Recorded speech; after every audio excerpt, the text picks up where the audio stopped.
for the year. Also, how can it be a black-white thing when there are black guys getting jobs? And he just never does. Maybe there are coaches who are better suited to sort of do the code switching necessary to impress the owners and make the owners feel comfortable, air quotes, with who they are. And maybe Eric isn't as good at that. And that could be included in what you consider interviewing well or not, but that doesn't remove that there could be a racial component.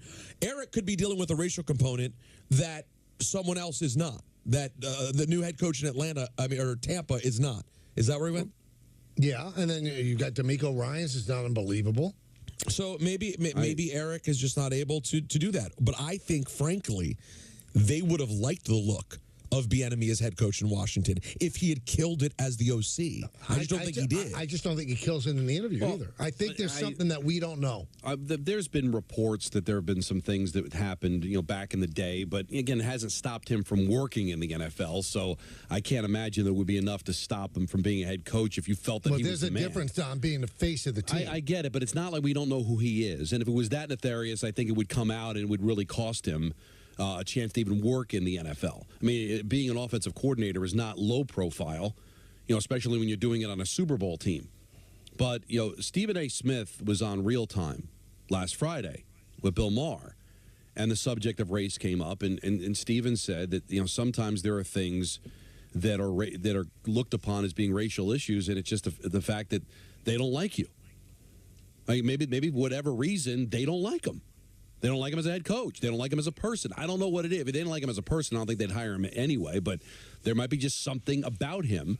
And part of, I think, what really hurts him is that he was an offensive coordinator under a head coach that was looked upon as an offensive genius. So he didn't get enough credit what happened in Kansas City. This was his chance to, and that's why he took the lateral move to go to Washington to prove that it was him, and it didn't work out. In that 1 year, it wasn't great. It took a nosedive at the second half of the season. So he's probably going to have to wait a little longer to impress, because I can't hire you off of 1 year in Washington. I also believe that he's got a heavy hand. I mean, the players complained about it. He probably doesn't have a light touch. He just doesn't. Yeah, there's a lot of things that come into play about it. Peter's right. We can't completely rule out the racial aspect of it, but there's also other things that probably have a lot to do with it as well. I'm just trying to push the idea that racial stuff is not cut and dry. In other words, D'Amico Ryans could get a job, and it doesn't mean that Eric Bieniemy could fail with the same ownership group and race is not a factor. It could still be a factor. It might just be that D'Amico is better at playing the game. Well, that's unfair, too. No, that's not fair. Maybe they like D'Amico Ryans. No, maybe. I'm not saying that's not the case. Right. But I'm saying is you can't rule it out the other way. Like what I heard from someone who knows Eric Bieniemy is, Eric is an old school dude who talks like a regular guy. He's a working class sounding regular guy. Todd Bowles is too, and he's gotten jobs. He's got a couple of jobs. I understand that. So I'm not saying just because one thing is one way doesn't mean it's the same way for everyone. So I'm saying both could be true. It could be that Bieniemy doesn't do a great job interviewing. It could be that he's not that. It could be all these different things. But what I'm saying is race can still play a factor.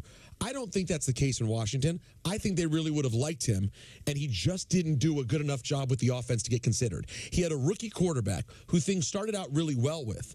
If Sam had kept that trajectory throughout the season, I think they'd really consider him. But he fell off an absolute cliff, and the offense completely went away. So as a fan, I'll be honest, I went from kind of rooting for Bieniemy to being like, well, this didn't work. And that's just kind of how it felt. And you might think of who they went with as a boring hire in Quinn, but it is a former head coach that took a team to a Super Bowl. So it wasn't like they went with a nobody. No, and I don't hate a boring. I don't always hate a boring choice. Again, I don't want to sit here and be the guy that says that there's no racism. Of course there is. We get it. But I think there's other reasons for Bieniemy. I mean, it's been a long time here. And listen, I don't think it's the right answer to say, well, other African-American head coaches have gotten jobs. Or just enough to say that those African-American coaches did something different. I think that's unfair, too. Like to say that they play the game better or that they did certain things to make themselves more acceptable. That's not fair. I just think that some guys are cut out to be head coaches and some aren't. And for some reason, they don't feel like he'd make a good head coach. Now to the Rick and Peter story. So in a couple of days, probably next week, we will welcome a new sponsor into the ESPN New York tent. And we love when people like what we're doing and want to be part of it. And that new sponsor is an old sponsor. Really. Yeah. Not a sponsor of this station, but it's an older brand. A brand that we all know. It's members only. That's right. Yeah, members only. The jacket brand. The jacket brand that, I wore members only. I'm of an age where I actually wore members only. I did too. So that was the thing back then. Right. So for those that don't know, it's kind of like a pilot jacket with a little tiny Everyone has to know. thing that they might not. It said members only on it. Right. It wasn't Legendary. a fancy logo. It was the word members only right underneath the thing over the pocket. So they're going to do what we call an ad flight on the station, and they wanted two of the personalities to do it. Mm-hmm. So, Don, they completely shot over the two guys who've actually worn members only. Yeah, because I didn't like the way it was presented to me. I just want to say that. Right. It was asked, do you wear members only? And the answer is not since the 80s. And all of a sudden, I'm out? Right. You're out. You're out. I'm out. Yeah. Peter's in. Yeah. And they all now Alan Hahn wanted to be in. They did not choose him. They chose Rick DiPietro and completely shot down Dave Rothenberg. Yeah. Well, he's not physically the right guy. So, but here's where it gets kind of funny, but not as hurtful as it is for us. Dave goes, why did they choose Rick over me? Because they wanted somebody from the morning show and one from the afternoon show. And they said, well, they feel that Rick has the better body to show off their product. And Dave said, oh, okay. I mean, that made sense. But here's where it goes off the rails, Don. Dave found out that Peter was the one chosen from our show. And he went nuts. Yeah, ballistic. He said, Peter has the right body and not me? Yeah. Has he seen Peter? When he heard this, said, no, I understand. It makes sense. Yeah, it makes perfect sense to me. Yeah. You think you have a much better body than Dave. He does. Well, much better than any. My body doesn't deserve to be called much better than anything. Right. But relative, I mean, let me put it this way. Dave has photos that he's personally selected and chosen to use. Right. That you would think would be in a before and after for a weight loss campaign. And it's the before. Do you see what I'm saying? Mm-hmm. Don, you know what I'm saying? It's not that I'm much better than Dave. It's that I put a better foot forward than Dave. I mean, listen. He's not a pillar of style. That's the point. Is that we could talk about, comparing bodies. I think you're more physically fit than he is. Not that he's unfit. And not that I'm terrible. I think he hasn't paid much attention to you and is just going by what Rick says about you in the text during the show, which are completely unfair and have not aged well over the close to a decade that you've been on the show. Thank you very much. But from a fashion standpoint, you're more fashionable. And I think they would get more mileage you wearing it. It would look cooler you wearing it than Dave or even me. Because I don't think I'm a fashionista either. But you know what's hurtful, though, Don? I wonder if you take it this way. We got chosen, or we got overlooked because they didn't like the way we looked. I mean, that's a direct reflection. No, I don't think that's I mean, they chose Peter over the two of us. No. People that have actually donned members only. And I went through the website, and they're kind of relaunching themselves. They're having a big opening down in the Village, and they got beautiful. I love their hoodies and stuff like that. They have beautiful sweatshirts. Beautiful selection. And they overlooked us, Don, because I guess we're either not cool, too old. Maybe. And that hurts. I can live with the old stuff, although, Peter plays himself off to be much younger than he actually is. Hold on. Do I do that? No, I think the station does the way things are marketed. Did I do that? But I don't do that. That's just like in the marketing of the show. And ultimately, Michael may be right. In the process, we might have been eliminated anyway. But I answered the question. The question that was asked me, do you wear members only? And I answered honestly, not since the 80s. That's the same thing Michael said. And we were out. That doesn't mean, and I love members only. I wore it all the time. Peter's got the sense, because of just being savvy, where he basically answered the same way, but then said, "But I'll wear it for them if they want." So that put him in the conversation. If we had answered the same way, we would have all been in the conversation. I think we would have been overlooked. I do think eventually they would have chose Peter anyway, but I think the question was asked poorly. So I'm not that hurt. I mean, like what I spoke about last week, that when you reach a certain age, you're eliminated from things. You just are, and that's a very sobering fact. I believe that the one that's most chapped is Rothenberg. Yeah. Well, especially after he starved himself for the last 6 months and Right. thinks that's enough. He should now be seen. But he has to realize it's more than just losing weight. It's not about the weight on the scale. How are you showing yourself? Right, because he looks like a melted candle, is what you're saying. Yeah, I didn't say that. You said but that. you agree. I didn't say that either, Well, Don. that's how I He, think. you know, to paraphrase Pink, he fights a war with the man in the mirror every day and loses. I'll just say this. Like, you guys could say a lot of things about me. A lot. Today I'm wearing my Andre 3000 sweatshirt because I went to the show yesterday. The flute show. The flute show. When I get new merch, I like to wear it. But generally speaking, I dress up for the show. My beard is always lined up. I'm putting my best foot forward. Right. But Dave- Dave's not on TV. I understand that, but that doesn't change the fact that if he were to be seen by, say, a man like Ray from North Carolina, how would he be described? A sloppy pig. That's the and we. But so were you. I was, Right. He but was. I've changed, and we at members only.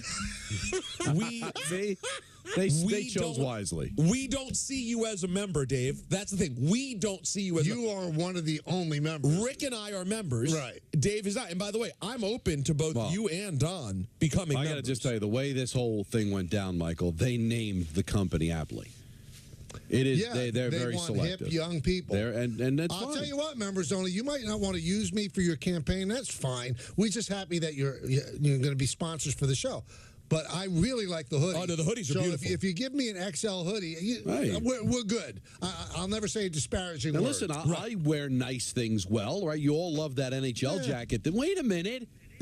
I heard what you with that little you're lying because Peter, how good do I look in that You look the great. Banks You look- starter leather jacket? You look fantastic. So- that's what you're meant to be in an NHL leather but jacket. it's not like because that. it's NHL. It's a nice jacket. It fits me well, And you're in great shape right and now. so I think I would wear a members only jacket very well.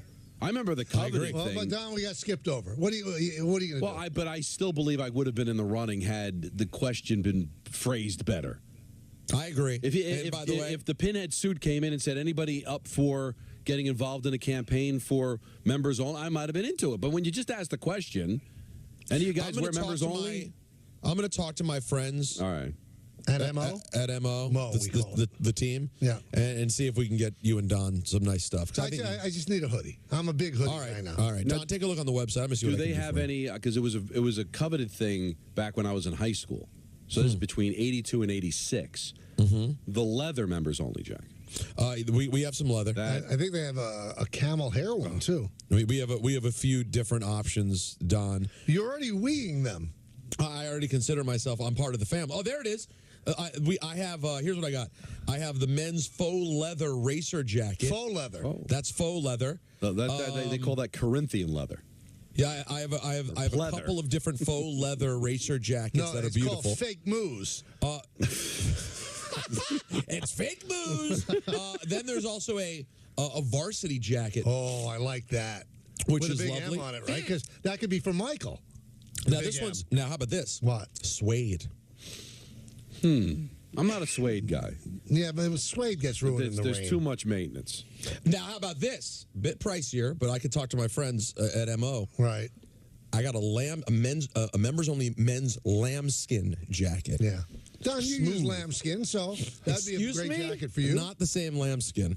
Diana Rossini tweeted this out Here we go. 3 hours ago. She's been During the dropping bombs. hiring process in Washington, Bill Belichick was considered for the job per sources. The Commanders spoke with him, and he had support from some decision makers. In the end, Dan Quinn is their choice. So Dan Quinn, who blew a 28-3 lead to Bill Belichick, was the choice over Bill Belichick. That is very interesting. My guess is, though, that they couldn't have seriously been considering Belichick once they made the GM decision. But he spoke with them. He knew who the GM was. Well, did they say that Belichick was interested, or said they were interested in But Belichick? they did speak with him.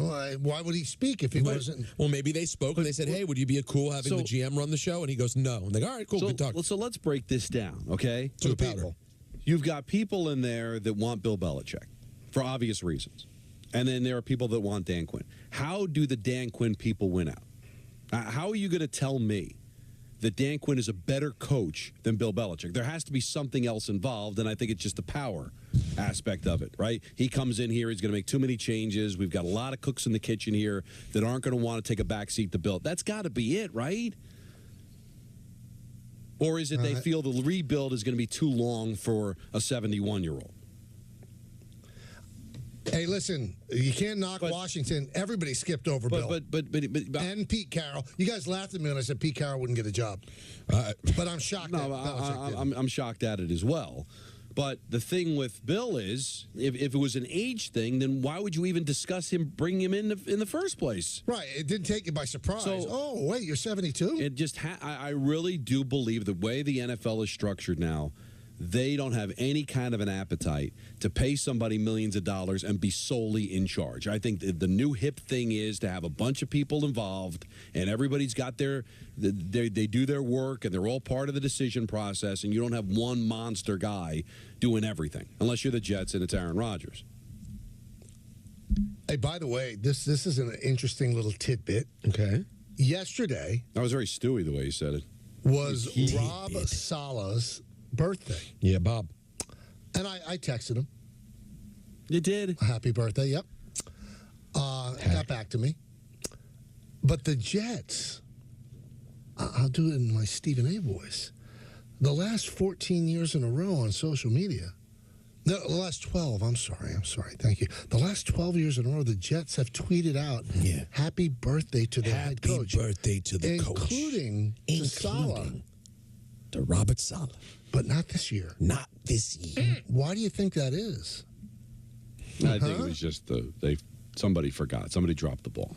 Yeah, someone messed up. No, that's not good. That's a good excuse. But what are you suggesting?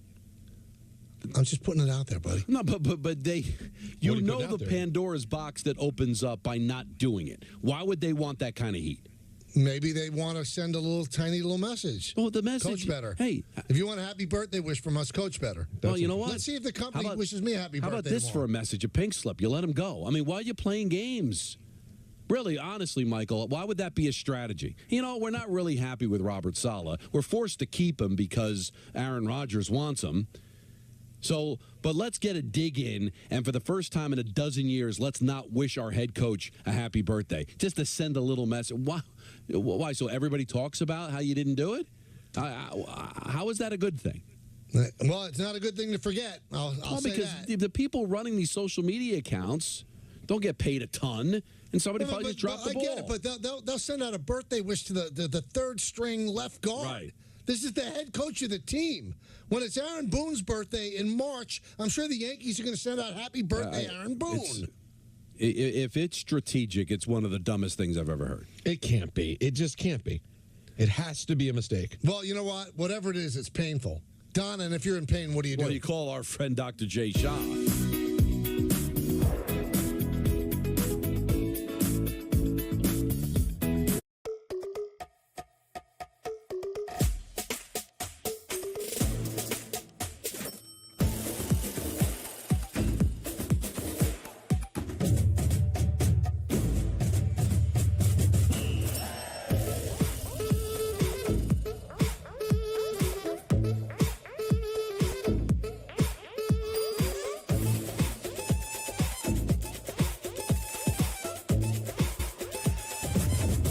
My favorite babysitter is Annalisa. She's pretty good. She's like my grandma. She says, "Hola, ¿cómo estás?" She plays with me. She helps you feel better. Bugs and insects are healthy for you. Amelia took us to the beach. She teaches me some gymnastics. We like color. We draw flowers, and then we go skateboarding.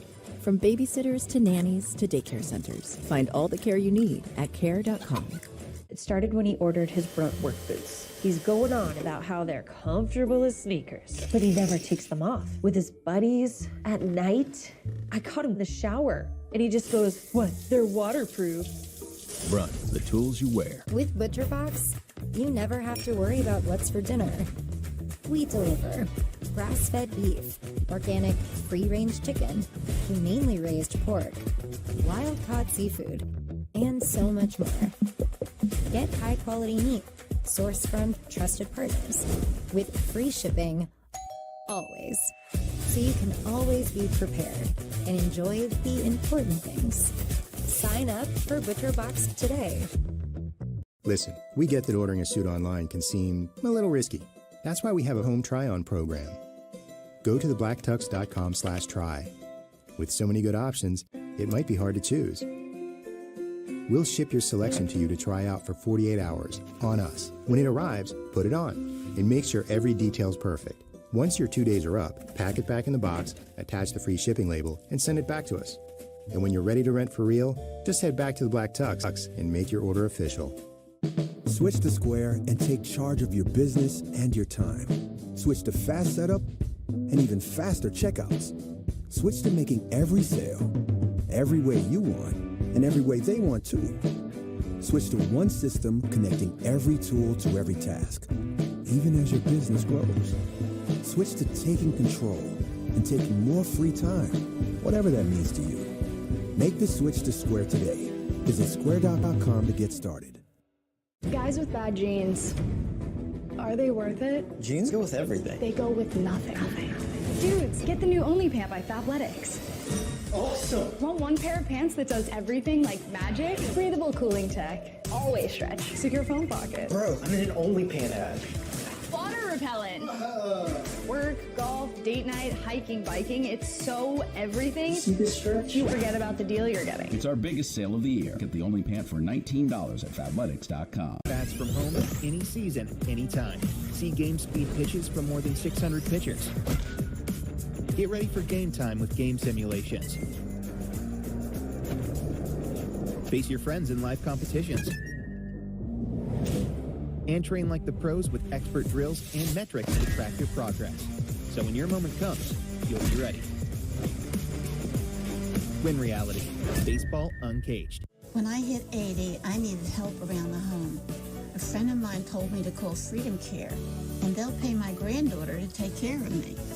Funded by Medicaid, Freedom Care allows people to choose who provides their care, and the caregiver gets paid instantly after their shift. Life is sweeter with her around. Nana gave me so much joy as a child. Now it's my turn to return the love. Call now to find out benefits and pay and how fast you can get started. Icy hot. Ice works fast. Heat makes it last. Feel the power of contrast therapy. So you can rise from pain. Icy hot. Show me what you're cooking. Oh, let me see them moves. You got the whole world looking like the scene of kind of magic taking hold of you.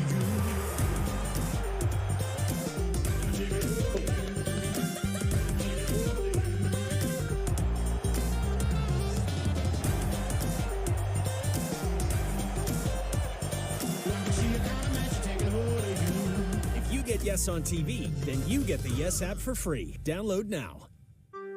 Show me what you're cooking. Oh, let me see them moves. You got the whole world looking like the scene of kind of magic taking hold of you.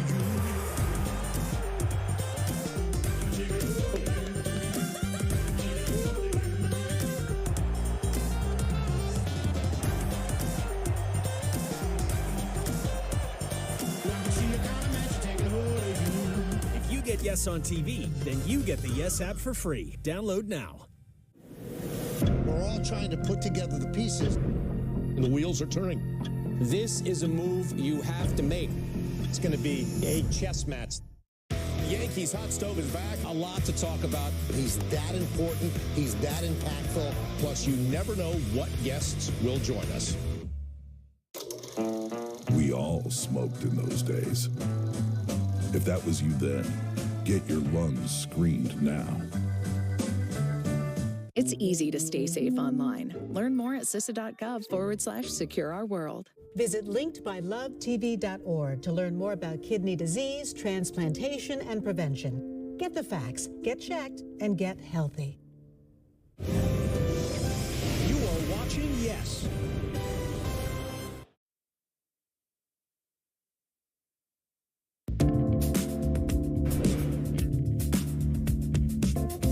Well, Sebastian Maniscalco has added a 5th show to his run at Madison Square Garden next September. ESPN New York has your chance to score tickets at ESPNNewYork.com or on the ESPN New York app. Just scroll down to contests and submit your entry. It's brought to you by Live Nation. Tickets go on sale tomorrow at 11 a.m. Ticketmaster.com. Maniscalco's so good in concert, so that'd be a great thing to win. Our good buddy Larry David was on a plane yesterday, but made it in today to be on the Today Show. Oh, is he coming in here? No. And here is Larry when he was asked about Lorvis. And explain to everybody what Lorvis is. That's Taylor and Travis.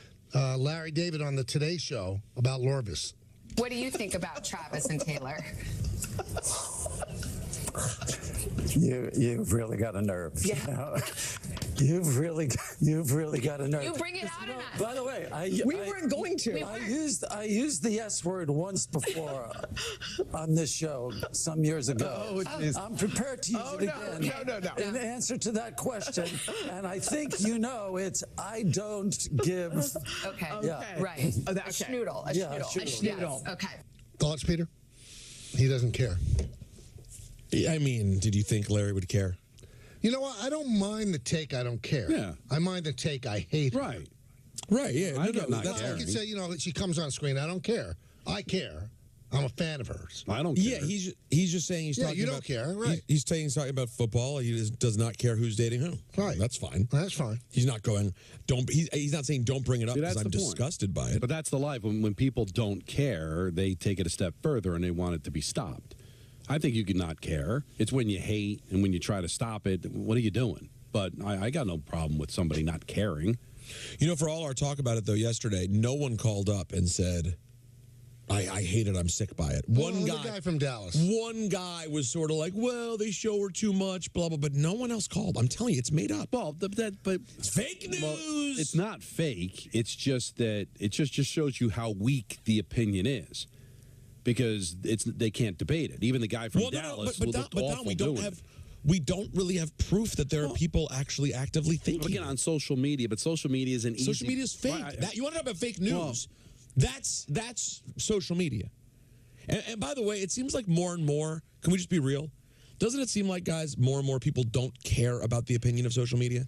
But it's not just social media. It's on a major network. No, it's on all they talk about. But it's a cable news network I with get an it, agenda. but it's not social media. But that's still not an example of real people feeling that way. Well, but that's an agenda of a influencing network. real people. Maybe, but maybe not. Maybe they go, I don't know why they talk about this. I don't care.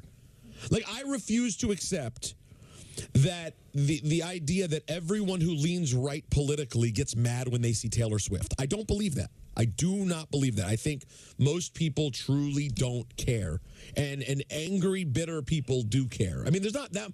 I understand I understand going, oh man, who cares who they're dating, or it's a bit much, ha ha ha. But you're really angry. I don't believe. Now let me ask you angry. this: let's say you don't care, but it does irritate you that everywhere you go now it gets talked about. That I don't think that's a negative reflection on her. It could just be the oversaturation of something, which I have no problem people hating. That all of a sudden a cute thing that happened that nobody really should care about has now become such a big thing. Why is everybody making a big deal about it? Like, that could be irritating, and I don't think that's a reflection on Taylor or the situation. Just like it's so typical. Now everybody's gravitating to this and making it out to be like there's the people, like you said, it's exaggerated that so many people hate it. Well, it could work the other way too, where now where there are people that love it, and there are a lot of non-football fans that love it. We've seen where now there's advertisers that want to now go and spend money on the Super Bowl that normally wouldn't because they think there's a different audience there. But even that can be exaggerated to an irritance, right? Can it? Sure. Yeah, it can. That's America. I mean, that's the way things always are. It's not just Taylor. Everything that's a big deal gets overdone and beaten up, and you're bored of it by the end. That's not unusual. Because that's what, and then it's a shame because I don't think she fits this category. But you know, Michael, you remember when we were growing up, like there'd be certain bands or artists that become like the biggest thing for 6 months, and it's all anybody could talk about, and then you talk about it so much that people end up getting sick of it and hating on them. Let me just say one thing. I can only speak for someone who does not have a dog in this fight in the Super Bowl. And I think most of our audience that's true for. I personally welcome the Taylor Swift storyline because I don't care about the Chiefs and I don't care about the 49ers. I hope they both lose. I'm sick of the Chiefs. I'm sick of the 49ers. Nothing about this football game from a football standpoint makes me excited, except, of course, seeing great players play. That part's nice. But why do I mind having a little extra storyline? If my team was playing, if the Commanders finally made the Super Bowl and all anyone could talk about was some couple, I could see being annoyed. But guys, I'm in it to see who wins, if it's a compelling game, and to eat some snacks. Show me Taylor Swift. Bring me the Usher performance at halftime. Who cares? Don will not watch the halftime musical performance. He doesn't care. I don't care. He's made that very clear. No matter what you don't watch, as like a rule? I mean, if it's something I'm interested in, but very rarely, I guess when the Who performed, what was that, like 15 years ago? I watched. That was the last time you paid attention? But I usually don't care. So we open up the show with the news from the Knicks that Randall has a separated shoulder. Not what you want. Right shoulder. Now, he's a lefty shooter, so, I mean, it's not as dire as it could be, but it's not good. And then he will be reevaluated in 2 to 3 weeks. Now, Ian Begley tweets out, Julius Randle will go through a rehab process during 2 to 3 week period that the Knicks referenced in the statement. At some point, Randle and the Knicks will decide on the next steps. It's premature to say anything's been decided or ruled out at this point. People familiar with the matter say it's wait-and-see situation. It's a little bit too iffy for me. I'm a little nervous. More nervous than before that statement was released by the Knicks. Because it's unknown. But I don't think anybody knows how long it's going to be. It's just how does he respond to the rehab? And then they'll be able to evaluate it in a couple of weeks to see. Now, we'll learn as we go, but isn't it possible that in a couple of weeks he feels great and then could be on the court before March? Yeah, it's a possibility. It's a possibility, but I wouldn't bet that way. But but would you at least admit that's a pessimistic view? They just don't know. I know how these things usually go. Reevaluate in 2 to 3 weeks does not inspire any confidence that he'll be back in a short amount of time, just from past history. Well, because you just don't know how he's going to respond. Right. Most times when they say reevaluate it, they're not back at the end of that period. But I also like that, he's going to be out 2 to 3 weeks, and then we get mad at them when we go to 4 or 5 weeks and say, well, why didn't they say 4 or 5 weeks? So I think that's the new way, because a lot of teams were getting killed for getting it wrong. So they know, all right, he's minimum going to be out for 2 weeks. Let's put the reevaluation in that gives us a little wiggle room in case he suffers a setback or something goes on. I think this is probably the prudent way to do it. So if you want to be pessimistic and say it could be a long time, or if you want to be optimistic and say, hey, maybe in 2 weeks he'll be ready to play, I think both could be true. Well, the one thing about the Knicks, I don't think you're going to get the full transparent prognosis. They're kind of like the NBA's version of Pravda. So, they're not giving it up that easily. They're just not. Well, we'll see how active they are at the deadline. Because if it is something that could threaten his season, I think they're going to have to probably go get somebody. And the trade deadline is a week from today. Right. Let's go to Adam in Staten Island. Adam. Hey, guys. What's up? How you doing? I'm good. So, yeah, you guys started talking about what I wanted to get into, which is the deadline and the Knicks. So they only have a couple games left. They're all at home. It's the Pacers, the Lakers, and the Grizzlies, which, by the way, the Lakers, I don't know if you saw, they're benching AD and LeBron tonight. Yep, we talked about that earlier, yep. Yeah, they're complete coward herbs for doing that, by the way. But anyway. Okay. How much do you think winning a few games here, let's say they go 3-0. Right. This is a pretty patient front office we've seen. Do you think that they're going to hold their cards, not make the move?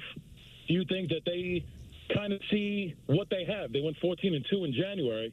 You think they see that there could be more if they get that player? You think they're going to continue to wait it out, see what happens? It's a good question. What's available out there? Is it something that would put them over the top? And do they look at it now and say, well, the only way to make a move is if if the deal involves Julius Randle. Because if you're making a move that's contingent upon Randle coming back, you're not sure if Randle's going to be good. You're not sure if Randle's coming back. You're not sure. So while that's up in the air, I don't think you make that move. But if you make a move like there's this great player that suddenly shakes loose, and the Knicks have to include Randle in there to put the money right, and then all the draft picks, I think they make that move. But if it's a supplementary piece that doesn't get the Knicks any better because they're not sure if Randle will get back, I don't know if they make that move now. Yeah, because what are you going to do with him when Randle comes back? You got to factor that in, too. Well, I don't think that they could make a big deal without including Randle. Right. Or otherwise you have to include, I mean, the money has to match. Not that they don't want Randle, but Randle makes the most money of anybody on the team. So if they get a big star, they're going to have to get Randle and Fournier in the deal to make the salaries match up. And so that wouldn't be an issue. But if they go out and they get like a Bruce Brown, does Bruce Brown put them over the top if Randle's not there? If Randle isn't getting back healthy? That's what they have to consider. So I think it becomes very complicated, although they know better than anybody. They know more than anybody if he's going to come back. They could say they'll reevaluate in 2 to 3 weeks. They've seen the x-rays. They've seen the MRIs. They know exactly what's going on. They know if he's coming back. I mean, they could be playing games with everybody right now. They know. 1-800-919-3776. Peter, I know you have something to tell us. Well, I don't like when you're not...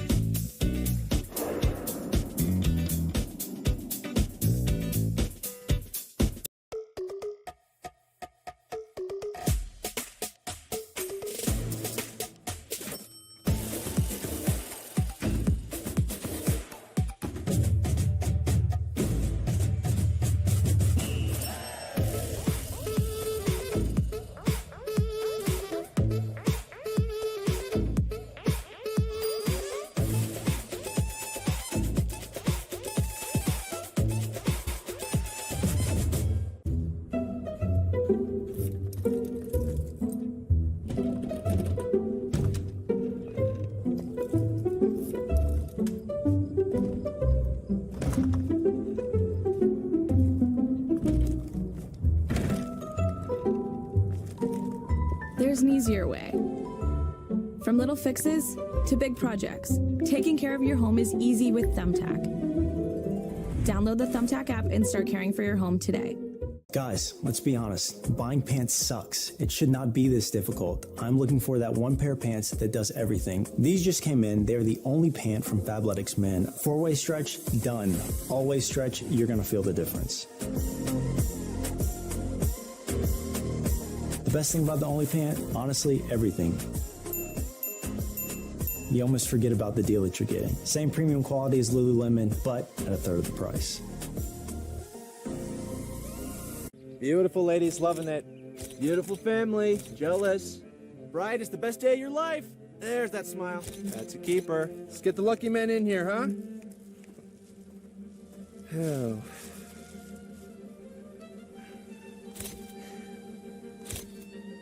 All right, we got it. Groom's bed. Okay. Some days are just too important for a trashy suit. Rent from thebblacktux.com. With ButcherBox, you never have to worry about what's for dinner. We deliver grass-fed beef, organic free-range chicken, humanely raised pork, wild-caught seafood, and so much more. Get high-quality meat sourced from trusted partners with free shipping always. So you can always be prepared and enjoy the important things. Sign up for ButcherBox today. The most important tool on any job site in America is the one you wear on your feet for 40 hours a week. Wait, what? My name is Eric Gerard. I started Brunt Workwear in my garage for my buddies in the trades. The modern construction worker has different needs than they did 100 years ago. That's why at Brunt, our gear is designed by workers for workers with premium technologies like triple layer comfort, slip and oil resistant soles, and a triple layer waterproofing system. Go online for free shipping and try any of our gear on the job for 30 days risk-free. Get ready for the British Basketball League. 10 teams, one electrifying league. Global talent, local passion. The British Basketball League. That give me the tools to train my body and mind. Now, it's possible for me to get back out there. To get out of my comfort zone and try new things. To build and be part of a community that supports other warriors. It's possible to get the help I need for me and my family. I got my confidence back. I'm setting goals, and I'm achieving them. It's possible to feel understood, whether it's day one or 20 years down the road. They've got your back. And as each warrior's needs evolve, Wounded Warrior Project is adapting to meet them. Because when we pull together, it's possible to go further than you ever imagined.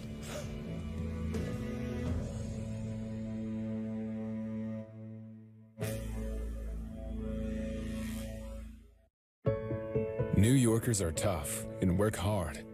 Respect to those working or retired from hard jobs, living on a fixed income. Because making ends meet can be hard, but paying your energy bill shouldn't be. New York State and New York State Utilities have partnered to build New York Energy Advisor, a one-stop site to find programs and resources that lower your energy costs. It's quick, it's easy. And then it's done. Go to energyadvisor.ny.gov today. It's easy to stay safe online. Learn more at CISA.gov/secure our world. Chris Sheeran back here for the Michael K. Show. The NHL will celebrate All-Star Weekend beginning tonight in Toronto. The skills competition is tomorrow with the All-Star Game slated for 3 o'clock on Saturday. And this is a look at your top 5 goal scorers so far this season at the break. Austin Matthews leads the way with 40, but let's focus in on Sam Reinhart for a second, who already has a career-best 37 this season. He had 31 in 82 games last season in the Panthers' magical run to the Stanley Cup Finals. Artemi Panarin, for your Rangers fans out there, is just 1 goal out of the top 5 with 30 on the season. More on him in a bit. But first to the goalies with the most wins. And leading the way is the Avs netminder Alexander Georgiev, who spent the first 5 years of his career with the Rangers. And the Avs and Blue Shirts, by the way, meet up right after the All-Star break on February 5th at Madison Square Garden. Just like Panarin, there is a Rangers netminder just outside the top 5 in Igor Shesterkin. He clocks in with 19 victories, which is tied with the Predators' Juuse Saros. Let's get back to Panarin now. He already has 30 goals. His career high in that category is 32. That came in his first year with the Rangers. His career high in assists is 74, and he has nearly half that already. With 33 games to play, he could once again set career bests in multiple categories in a Rangers sweater.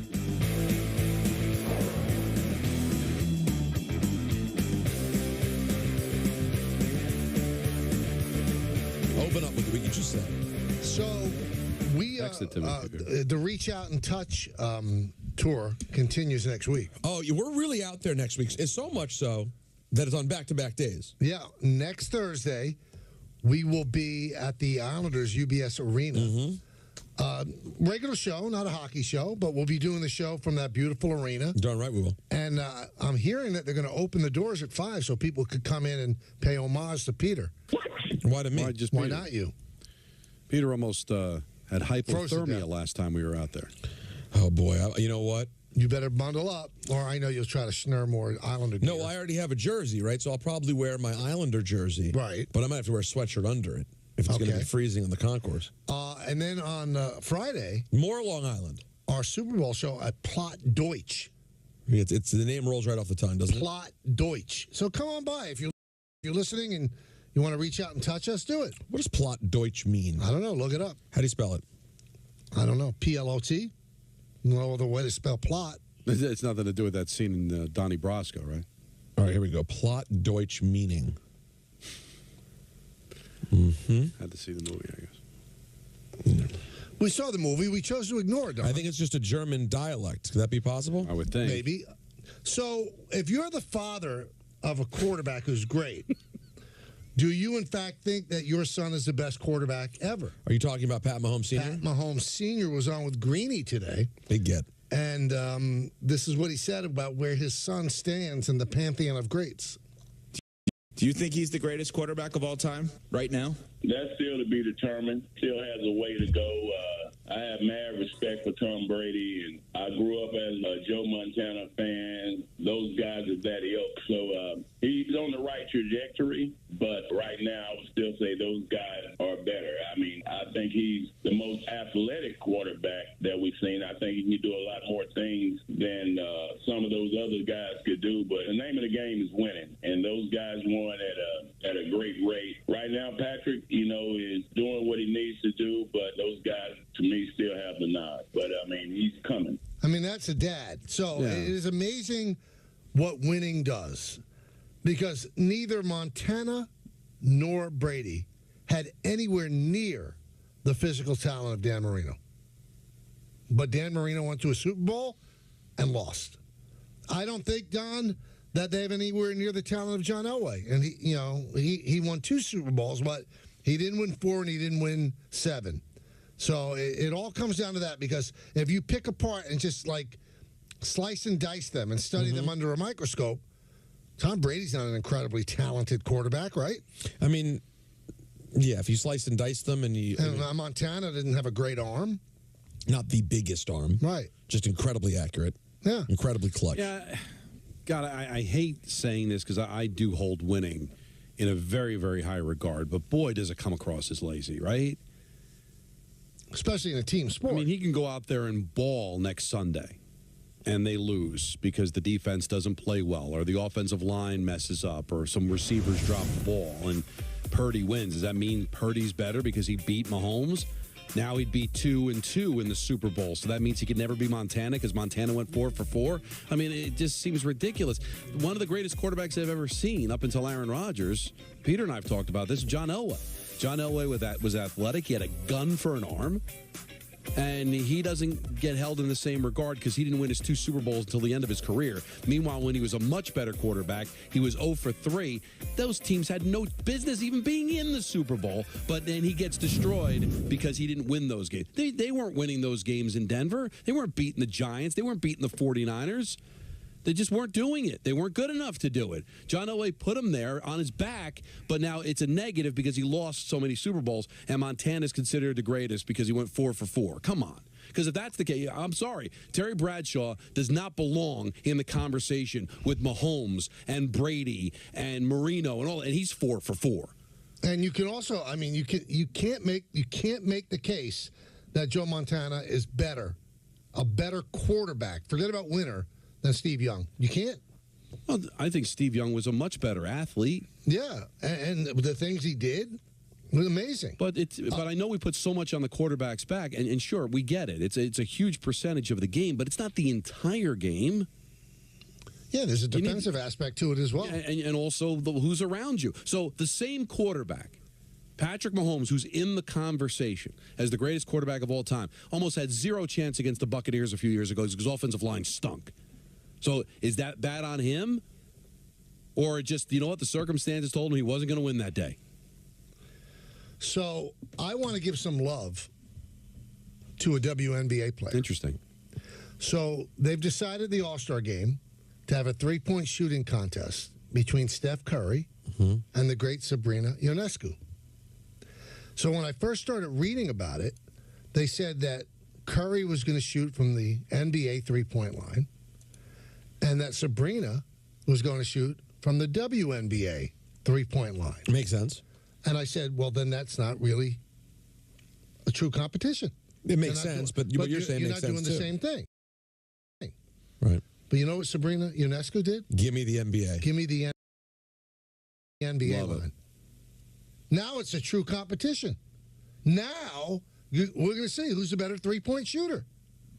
I love it. I love that they both want to do it. Yeah. They're both. He's got a lot to lose. Right. But so does she, too. Because we just talked about what people are like with women in general. Right.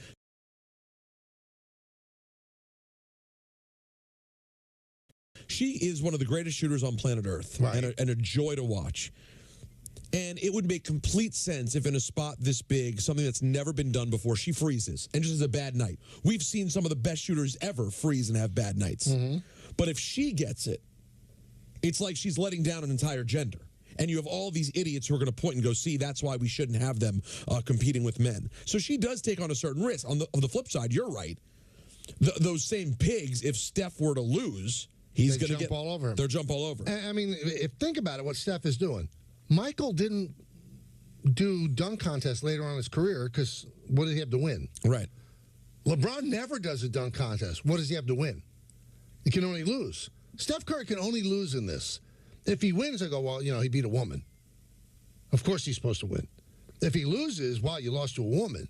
I mean, there's a lot of stuff for both of them. He's literally just doing it because it's good entertainment. Right. People will enjoy it. And it's cool for the WNBA. And it seems like she's really into it, too. I love the fact that she said, no, I'm going to be shooting from the I love that the part. NBA line. The next thing they need to do is start bringing in some more different, interesting looks for the dunk contest. That is the next step. Right. It is this era of I don't want to see G League guys. Four no names from the G League battling. It's just not a thing. You get me a street ball player, get me a legend, get me the best college player, do something different. Peter, did you give up on your New Year's resolution already? No. No? All right. Well, if you didn't, reach out to NJ Diet. They will help you lose the weight.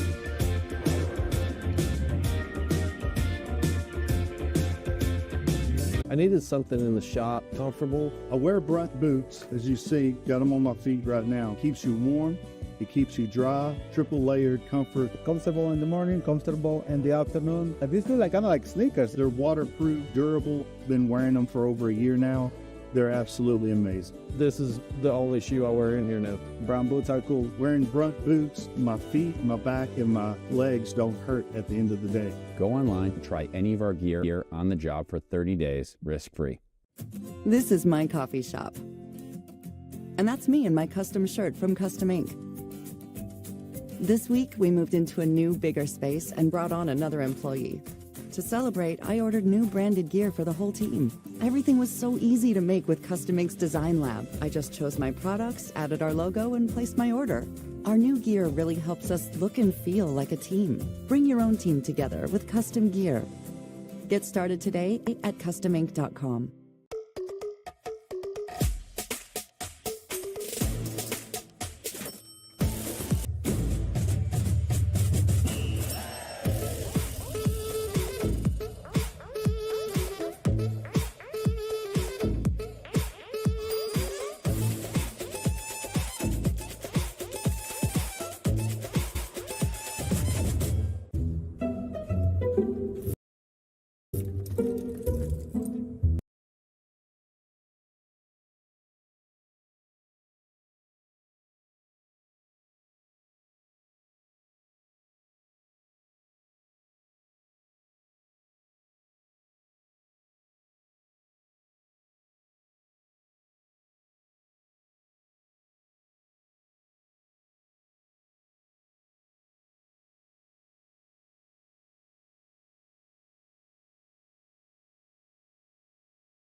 Crazy talk, right? Except it's not. Not anymore. Find all the care you need at care.com. Or to learn more about kidney disease, transplantation, and prevention. Get the facts, get checked, and get healthy.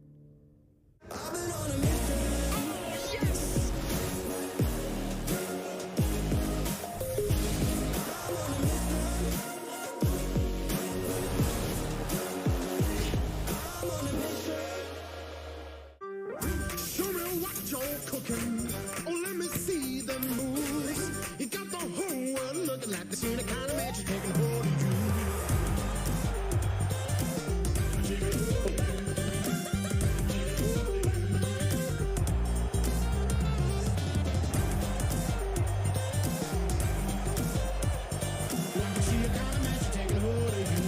If you get Yes on TV, then you get the Yes app for free. Download now. When we talk about leaving a legacy behind, we mean making lasting change in the futures of all New Yorkers. in the fabric of the places we love, through the values we hold dear. The New York Community Trust makes it possible to champion the causes that you care about, with powerful ways for everyone to give. Visit thetrust.nyc. A lot of stuff said in the first 2 hours. It can't be unsaid. Yeah, it's a lot to unpack and repack. Last night, Suns came into Brooklyn, slapped the Nets around, and Kevin Durant had a great game. And what they did, too, is that they did give him a tribute video, which he had told them he didn't want. So he was asked the thoughts on the video. It is what it is. Like I said, I can't control what other people feel and think and do. That wasn't going to stop me from just doing my job, regardless of how I was honored. But there's classy people here. They appreciate everybody who donned the jersey on, cared for a 10-day. And that shows a great organization when you can appreciate everybody who stepped foot and put their blood, sweat, and tears into your organization. So I respect that. Now, I think that the crowd at Barclays Center handled it about as well as I think it could be handled. When he was introduced, it was half cheers and half boos. And that's about what it should be. Because if you're a Net fan, you have to appreciate that when he played, he's one of the greatest players who's ever lived. And he played for your team. Now, the half that booed, well, they're probably thinking, you know what, you left us high and dry, dude. You came in here, they redid the whole team for you and Kyrie, and when you left behind a scorched earth that we're trying to dig out from under. So it wasn't a phony thing where everybody stood up and gave this rousing ovation. He doesn't deserve that. And it wasn't like, let's boo him out of the ballpark like what the Met fans did when Doc came back after rehab all those many years ago. This was right in the middle, which is the way you almost have to view what Kevin Durant did with the Nets. Kind of right in the middle. He was great as a player when he played, and it was awful what he did to get out of there. So I thought, Peter, they really handled it about as pitch perfect as you could. Yeah, I think in this era, that is the way to handle it. I mean, this is the era of the tribute. He's an iconic player. He wasn't with your team for 5 minutes. He was there for 4 years. And unlike the other guys who were there, he played in a lot of games, was a fan favorite. I'm not mad at showing him some love. I think it's the right tone. I thought he handled it. His response was accurate as well. Yeah, I think everything was handled fine. The only thing I took from the game is, I'm sorry, the Nets got to get rid of those uniforms. My God, they are ugly. I'm glad you brought that up, because if I bring it up, well, it's the 62, soon to be 63-year-old. It looks like the name of a toy store, the way that the font is. Oh, let's go to Nets and get some Hot Wheels. Yeah. It's so childish. It looks like a kid's room. Yeah, I don't like it. I don't like it at all. But, you know, they're just showing, Yes was just showing the highlights. You see people cheering that have Sun jerseys on. Because that's where the NBA is at now. There are people that became Net fans because of Kevin Durant and then followed him to Phoenix. Or will follow him wherever he goes after that. So the NBA has been so star-driven. There's a lot of people in that building that were there to see the stars. They were there to see Kevin Durant. And maybe a few of them became Net fans because of him. Now, whether they stayed Net fans, I don't know. But maybe the relevancy he gave that franchise for the handful of years is enough for some fans to say, that's enough for me to at least try to appreciate him on that night. Yeah, they are goofball jerseys. I'm sorry. They're awful. I know it's a famous artist, I think, that did it. Are they Basquiat? Yeah, I believe so. And I'm sorry, Basquiat. Well, he didn't do them. He's been dead for 40 years. Well, I mean, the Basquiat style. Yeah, but I've seen a lot of Basquiat. It's not good, man. It does. It's just listen, all the teams, it's not just the Nets. Every team has their attempt to do like this cool jersey that has a cultural tie-in. And usually the main way to do it is just give us the traditional. The Nets jerseys, the black and white with the regular font across. I'm all for trying something new, and I can dig art and appreciate modern art, but would I want Picasso to design my team logo? No. It just didn't fit on a jersey. It just didn't look good to me. And you know how I judge, too? Like, I'll be watching the game, the kids will walk by, and, like, they both say, oh, those are ugly. and they are going for young people, right? They're not going for 62, about to be 63. And they still don't take it. They're not good. Because you're trying too hard, bro. Was it a perfect comp done, it's like a kid's room where, Lenny. You put that type of letters up on the wall, Lenny over the crib. Yeah, they look like kids. I know. It's the perfect analogy, Michael. It's a perfect description of what they look like. But I don't want to ever feel like when I don't like something new, although you're too old. Like you said, there are young people that don't like it. And also, for all the people that say you got to get the young people, still, the hat you see on more than anywhere else in the world is the Yankees interlocking NY, all right? And it's been that way for 100 years. So there's also something with consistency. Yes, it's because the Yankees win, but there's certain logos, like the Cardinal logo resonates because it's been there forever, and it's gorgeous. Why not the Dodger logo, the interlocking LA? Right, why not just try to get it right and then ride with it? There's a reason why the 6 most popular jerseys in the NHL are the original 6, because for the most part, they haven't changed in so long, and they become iconic. But I guess we can't wait that long. But the Nets have been around for a while. They just went with the same uniform. I don't even like just the black and white. Where's there any imagination in that? Well, I mean, if they really want to, pump up a uniform from the past, do the old New York Nets uniform, the one that Doc wore. Yeah, with the red and white stripe. If you're going to throw it back, vertical. Different. I mean, make that. That's I a good-looking uniform. But by the way, I just want to beat up on the Nets. The Celtics alt jerseys they've done. I don't like the Knicks alt jersey too, where it looks like you're drunk and you see them double. Yeah, I'm not. Most of these are just bad. No, but but I'm saying those are the Knicks, the Celtics, the Lakers. They don't have to mess, and they do. Yeah. Well, as Don would say, you're trying too hard, bro. Yeah. So Durant said something interesting. I want everybody to gauge this. He was asked, was your time in Brooklyn successful?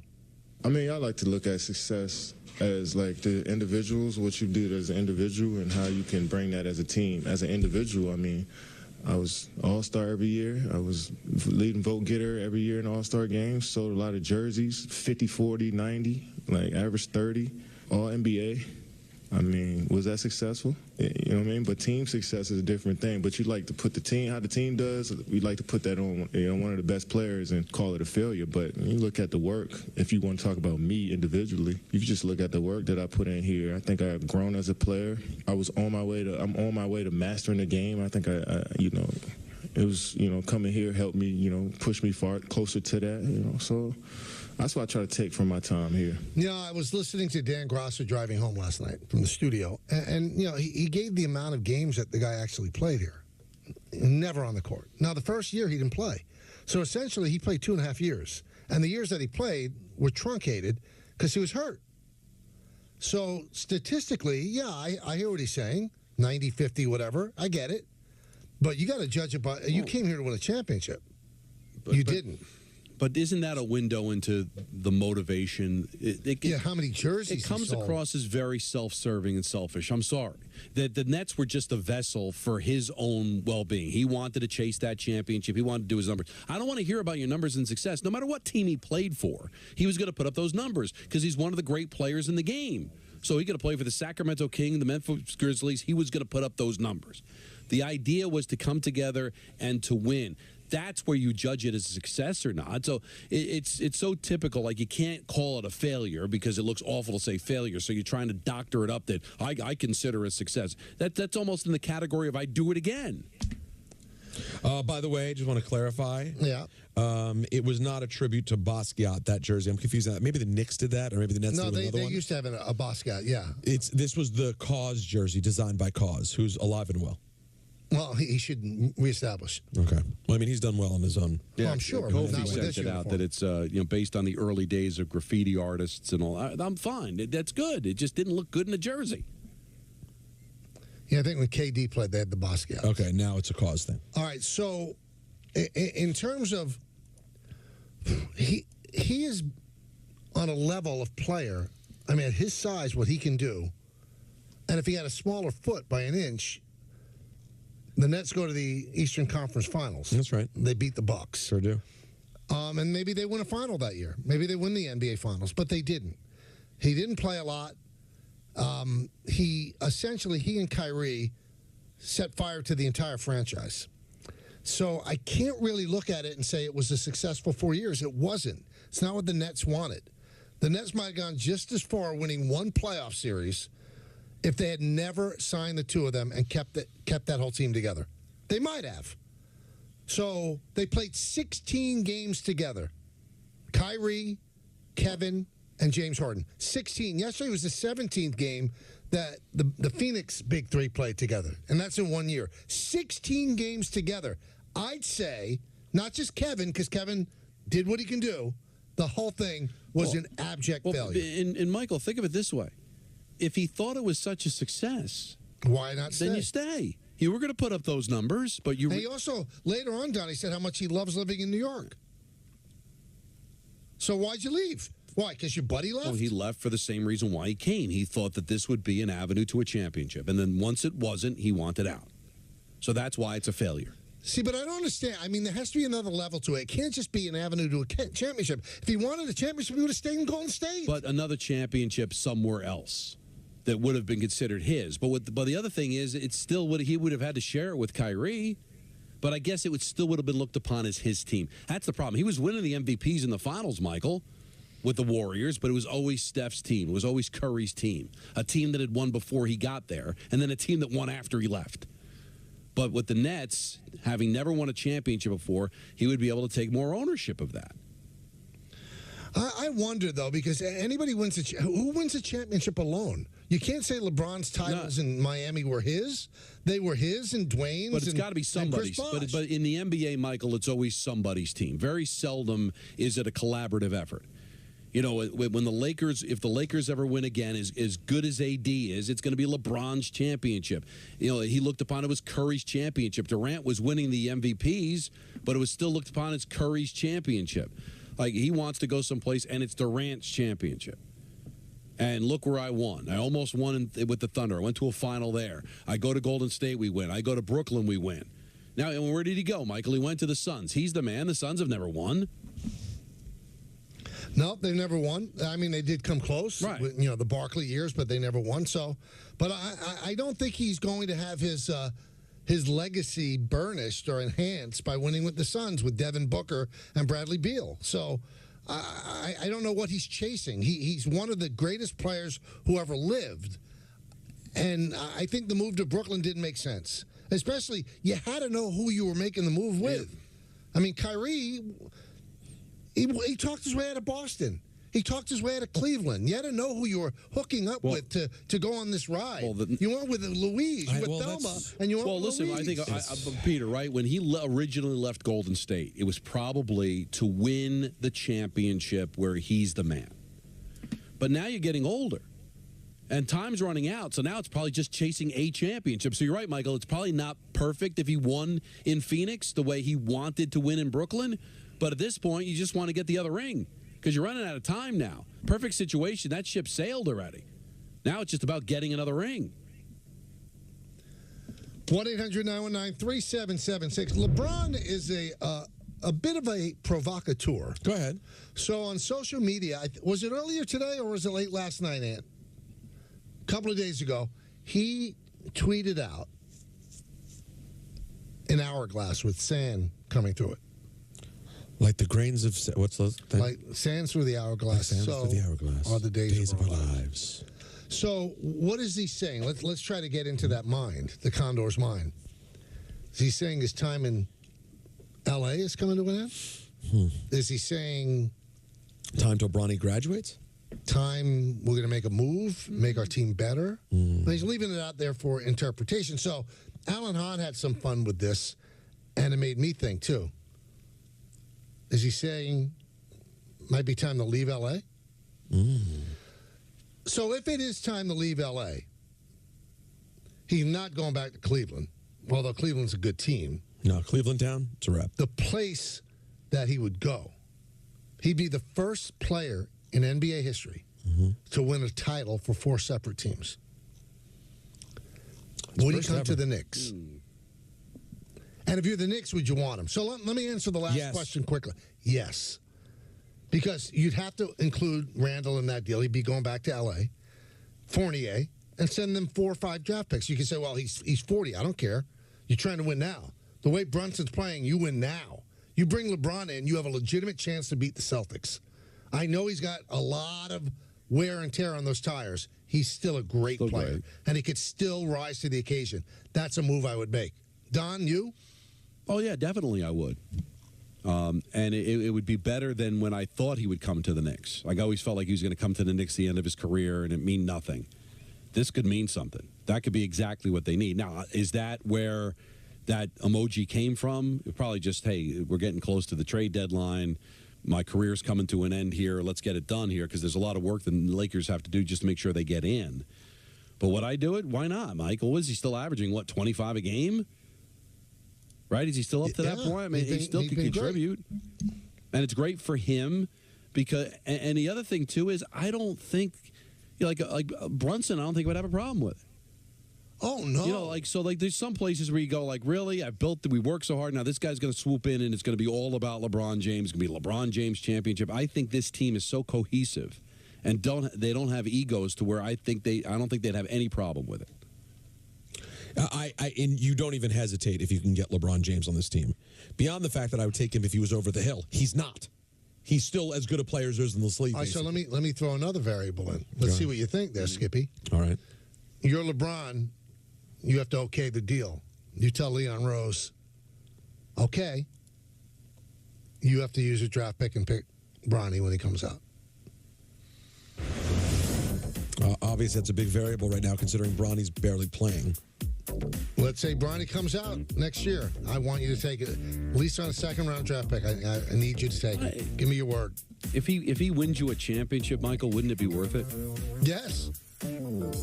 Now, the thing that would hurt is you get bounced in the first round and LeBron doesn't work out. Now I'm stuck just, but I still think, even though it's only 2 rounds, and by the way, I think they made it official, there will be a 2-day draft now in the NBA. Yes. Yep. That a day 2 pick, and you're hoping that you're going to be really good, that's going to be, somewhere, in the high 50s, 60, like the 59th pick, hopefully, of the draft. I think that would be worth it. Now, in answer to Don's question, LeBron, 24.9 points per game. That's 25. Shooting over 50% from the field, 42% from three-point land. He is far from over the hill. He doesn't even see the top of the hill yet. And he doesn't have to play as many minutes and work nearly as hard to get stuff with this Knicks team. This Knicks team is better than the Lakers. All right, so I don't know if he's being cryptic. I don't know if it's a possibility, but it's fun to think. Because I've always thought at some point he would end up with the Knicks, but it would be as a washed-up player. He's far from washed. But is he committed to the West Coast now? I don't know. I mean, I always hear, well, that's he wants to do movies. I think he could do it in New York. By the way, it is the lamest. No, I'm not saying it from a business standpoint. I'm just saying, does he consider himself now that that's where I want to be on the West Coast? I think he wants to be where he can play with his son and compete. That's all I think. And LeBron has spent a lot of time here, too. I'm sure he would love it. Also, this isn't going to happen. But since we're fantasizing, I'll throw this out there. I'm going to throw this out there, and you guys can either catch it and keep it for yourself. I'll throw it right back. Okay. The Knicks this year make a nice run, go to the conference finals. They lose, whatever. Maybe they lose in the second round. Next year, LeBron comes here. I want him at the trade deadline, but go ahead. I want him by next Thursday. Either version. Okay. They go on and, led by LeBron James, win a championship. He might. Is it the greatest sports moment in this city in 50 years? In terms of when you think of the collective celebration of the city, it's not a Yankee thing or Mets thing. It is an entire city, not a Giant or a Jet. It is an entire city celebration where maybe the greatest player of all time leads this team back to the glory land. And remember, it's not like it was some put-together team he's just the final piece. This is a good team. They're there. They're ready. They're poised. They're one piece away. It would be like Messier. Yeah. It might be the same thing. Now, Messier was more in his prime, but still, you're talking 54 years, Peter, when the Rangers won in 94. That's how long the drought was. This is 51. Yeah, this is 51 now. So the drought would be the same. Like I said, Messier was closer to his prime, but it would be that kind of level. And you saw how they, Messier's still considered a legend and how they rallied around that whole thing. And obviously, it'd be bigger because of the Knicks' popularity, but it would probably be at that level plus. So then you have, that's what I was going to say, Don, because then you have to add the fact that basketball's more popular than hockey. The Knicks are bigger in the city than the Rangers. And LeBron James, all due respect to Messier, is all-time great, higher status than Messier is in hockey. It would be a combination of when Messier got here and like when Gretzky got here. Like, remember how big a deal it was when Gretzky got here? Gretzky was towards the end, like LeBron's towards the end. Now, they didn't have the success. They went to a conference final. That was the closest they got with Gretzky. But, yeah, it would be like combining those two to the level of the Knicks. Now, you weren't here in 94, Peter, but the fact that it still gets talked about 30 years later, that was a big, big deal. Imagine if the Knicks did it with LeBron James. Of just how gargantuan it would be. All consuming. It would be something special. It would be something special. And think about this, guys. This is a guy that's won a bunch of championships, going to waltz into the Hall of Fame. It'd be a big deal to LeBron, too. It might be the biggest championship he wins. And that's how Messier felt about coming to with the Rangers. Like, he had won 5 cups in Edmonton, but there was something about the whole excitement generated. It would, LeBron would probably put it right near the top. Yeah, he goes to the Heat. The Heat had won a championship already, and it wasn't that long ago. Then he goes to the Lakers. I mean, winning in Cleveland was gigantic because they never win anything. So I think it would be equal to Cleveland. Cleveland's pretty big for him to do that. Absolutely, but this would be magnified. I mean, for LeBron's life, Cleveland would be bigger. Right, because he's the kid from Akron. Right, it's his thing. But in terms of the global sports landscape, but when he sees how this entire city that's hardly moved by much, Peter, right?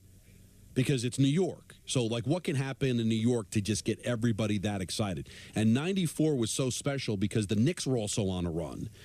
So that captivated me more. I don't remember anything really drawing in an entire city than that late spring, early summer when both the Knicks and the Rangers were going for it, because it just checks so many boxes. It would be at that level. It would be akin to Michael Jordan coming here. But Knicks fans hated Jordan because he took titles away. LeBron never really took titles away from the Knicks. They weren't good enough. They don't hate LeBron. I mean, and the thing with Michael, it was never close to Michael coming here. Now, maybe it was never close to LeBron coming here, but the Knicks could at least fantasize it back with the decision. Like, so there was that moment, like, well, maybe we can get this guy. That was never on the table when Jordan was here. Send out our condolences to Bruce Springsteen, his mom, Adele, dead at the age of 98 after a long battle with Alzheimer's. So sad, but 98 is a wonderful long life, and she got to see her son be an absolute icon. Legend. Would you take 98? I might take 98. Might. The fact that he says might. It's just so... You'd still say... I don't want to leave anything on the table. But it means right now. Right. As you head into 63 this weekend, and let's hope that she was in good... No, she had Alzheimer's. If it was a good, healthy 98. Right. You're still hesitating to take 35 years from right now? Whole 35-year life starting right now. Yeah, but like in 20 years, they could have cures for everything. And you will have already made the deal. Right. So you'd rather roll the dice. I don't know. I said I would consider 90. I'm not going to give you a blanket yes. Don, I'll offer you 98 right now. Done. I offer you 89. Would you do Done. it? 82. Done. Don's thinking about his dad, so he's taking whatever number. 76. 76, you got to think. I'm gonna pump the brakes on 76. My dad died at 59, Michael. Right. His dad died at like 40 something. Like no, I'm good. If I get to 80, I'm gonna be very happy. How old was your dad? My dad was, let's see, it was 85, so he was 73. Oh, 73. Still very young. Now, but. Now, Karen Veenstra just asked a question. I answered it for us. I think you'd all agree. What would be bigger, LeBron winning it all for the Knicks or Aaron Rodgers winning it all for the Jets? I say the Knicks, and it's not close. I say the Knicks. Yeah. It's because, with all due respect to the Nets are almost like a separate entity, but this is a Knicks town. No, he said the Jets. No, I know. But they don't really have competition. Right, the Jets split the city with the Giants. But we're talking about the desperation of a franchise. No, listen, it'd be big for both. It'd be gargantuan for both. I'm just saying, captivating the city. The Knicks story, because like I said, you have a lot of Giant fans, like maybe 60% Giant fans who are going to be like, oh, well, I don't care about that. But the Knicks, even people that aren't Knicks fans, maybe not net fans, but like fans of other teams or whatever, with it being LeBron James. Like, I don't know if Aaron Rodgers was beloved before he came to the Jets the way, or as polarizing as even LeBron James is. I mean, that would be epic for LeBron James and the Knicks combo, having not win for that long of a period of time. I think it would definitely be the Knicks. Hey, when I'm getting ready for a game, I have to be...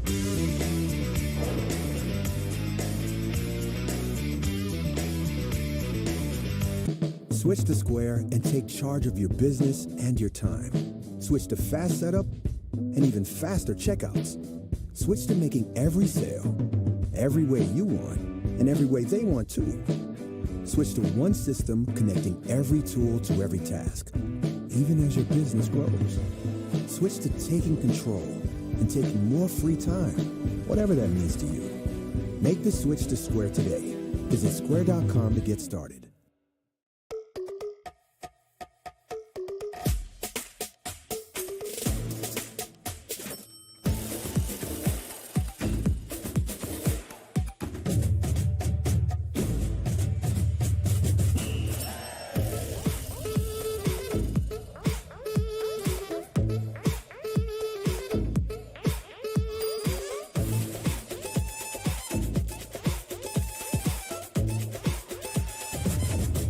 So, you need a suit. A tux even?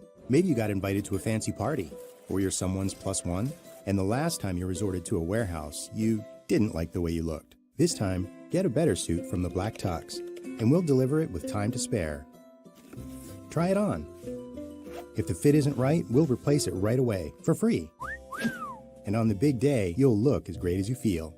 With the Black Tux, it's easy to look your best for every occasion. TheBlackTux.com. Formal wear for the moment. Custom Ink helps us celebrate and drive our students' achievements with custom gear.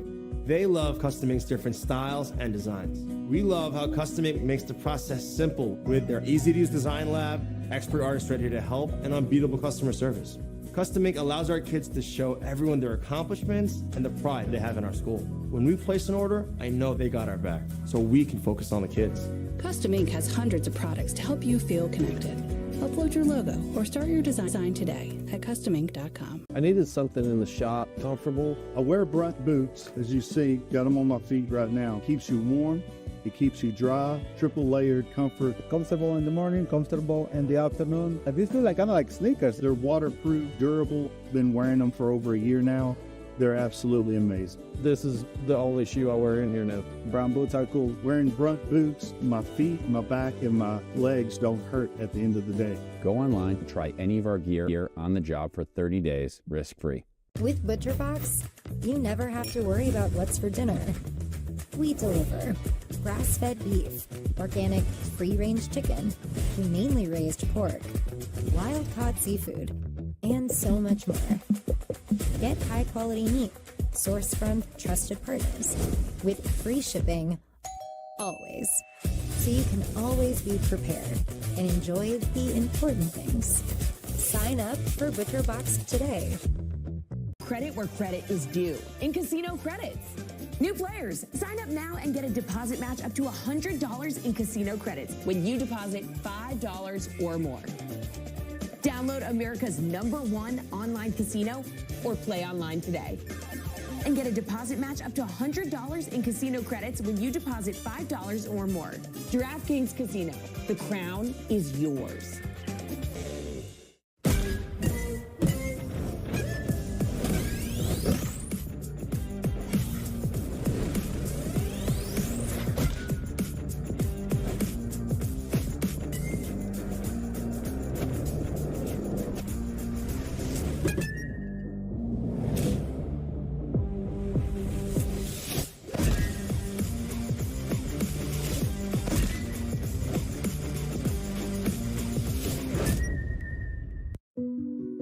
My dad, he's a double amputee, and he's one of my favorite people in the world. To me, a hero is someone who fights for our country and freedom. My dad is a hero.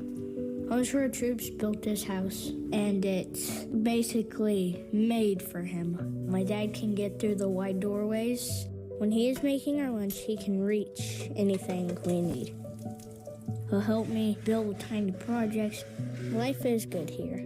Without homes for our troops, we'd be living in a home that didn't have all these features that helped him.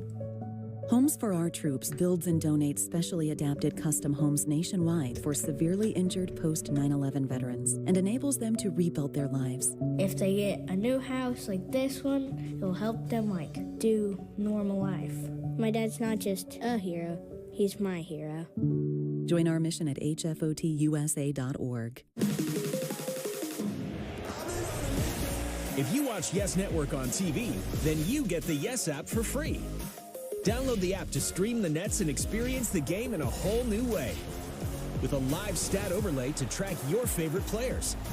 Free-to-play gaming with big cash prizes.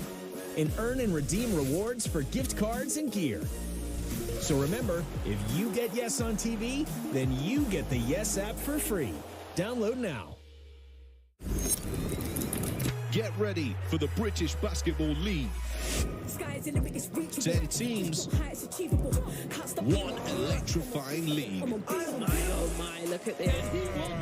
Global talent, local passion, all with a British twist. I know that you know what I mean when it comes to unleashing the beast. Witness unbeatable moments every weekend from September to May. The British Basketball League.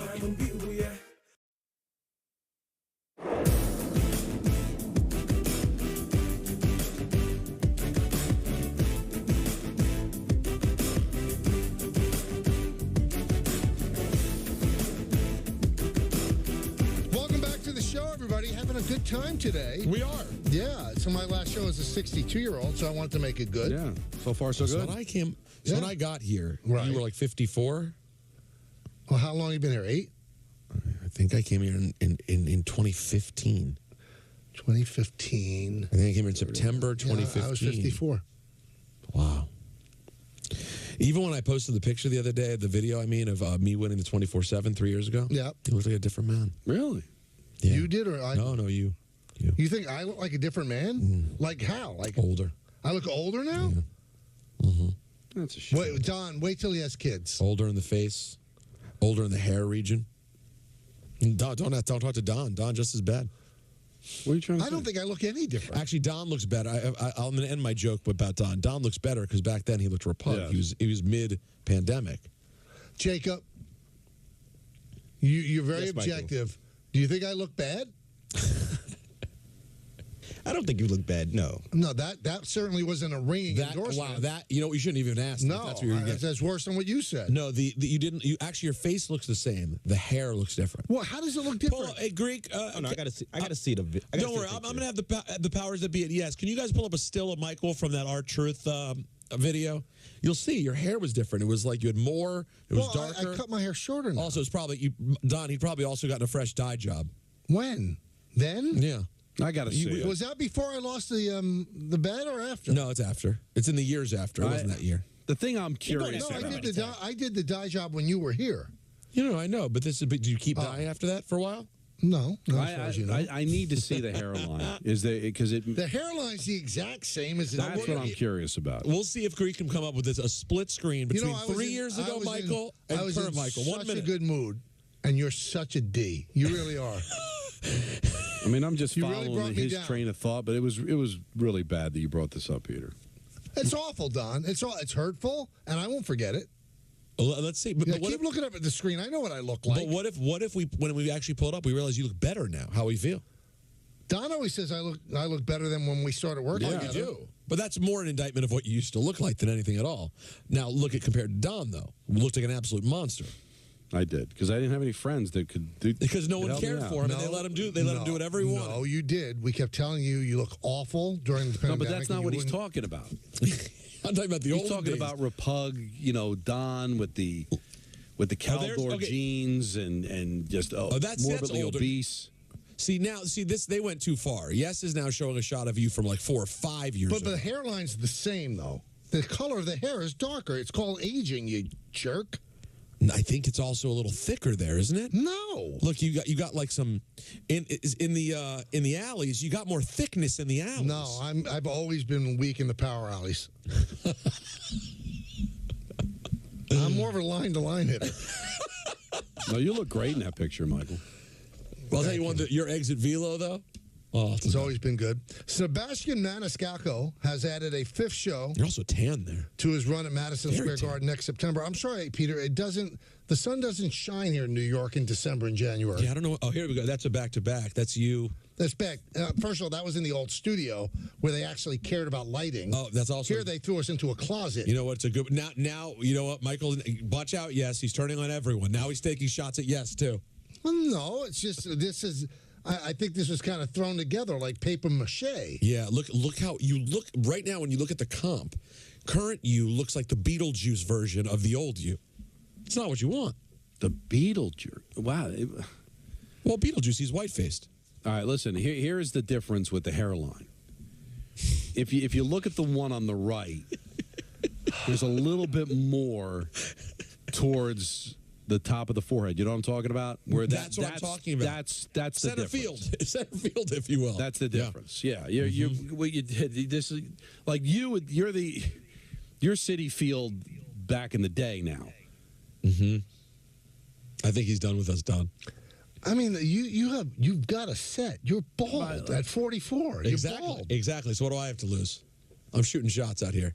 You look great, Michael. No, you look great. No, you can't take that back. What do you mean? Yeah, I can. No, you can. But I'm really joking. I won't. You still look great. No. Because right now, the way this lighting is, I do look pale. Yeah, you do. And you let this go on, Anthony, as a producer.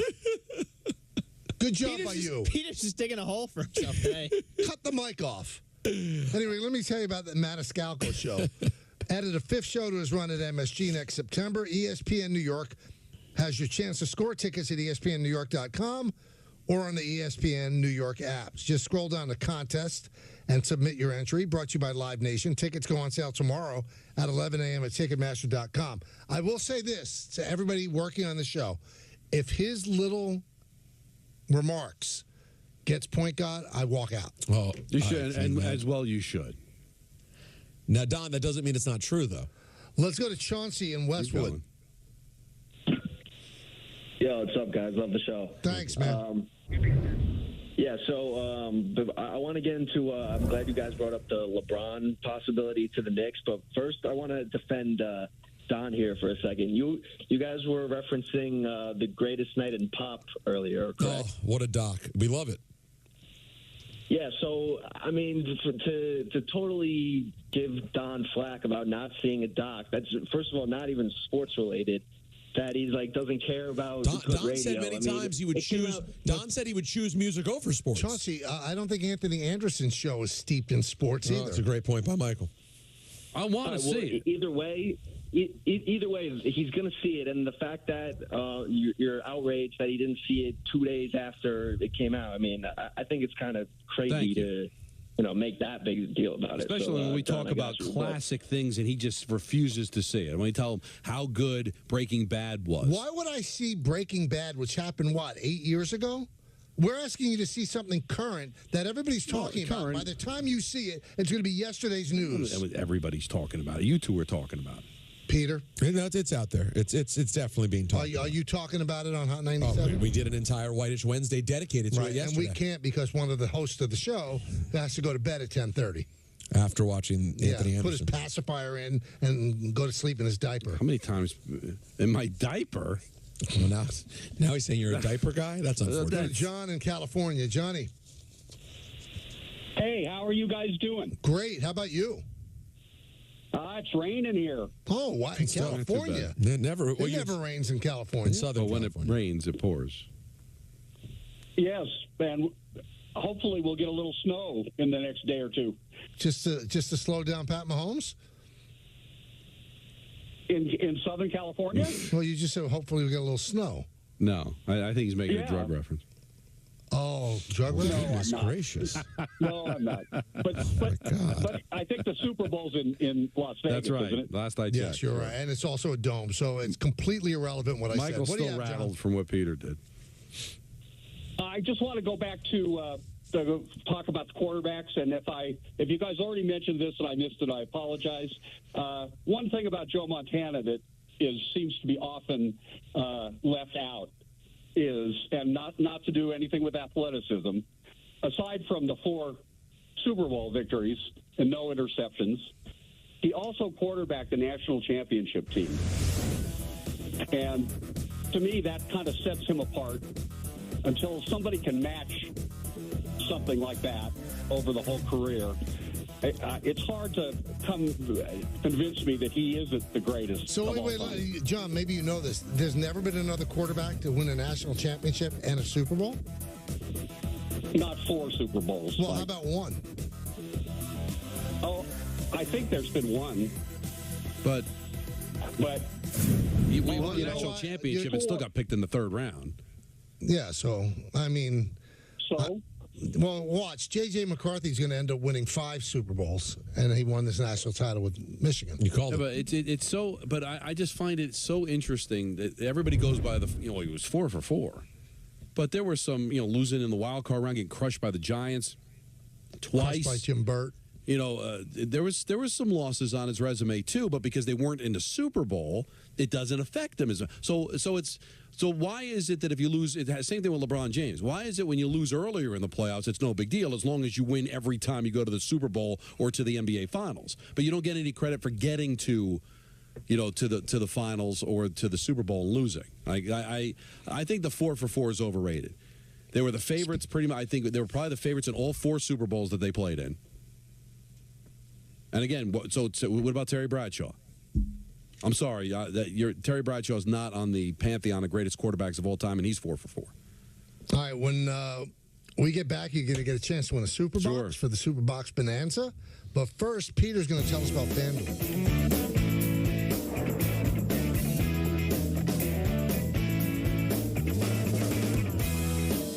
Jeff has a problem. It started when he ordered his Brunt work boots. He's beating them up 14 hours a day, going on about how they're comfortable as sneakers, but he never takes them off. At my place, with his buddies, at night. I caught him in the shower, and he just goes, "What? They're waterproof." I don't know if we're going to make it through the 30-day risk-free trial. Of course they will, babe. They're super durable. I'm not talking about the boots, Jeff. Brunt, the tools you wear. Try us on the job for 30 days risk-free.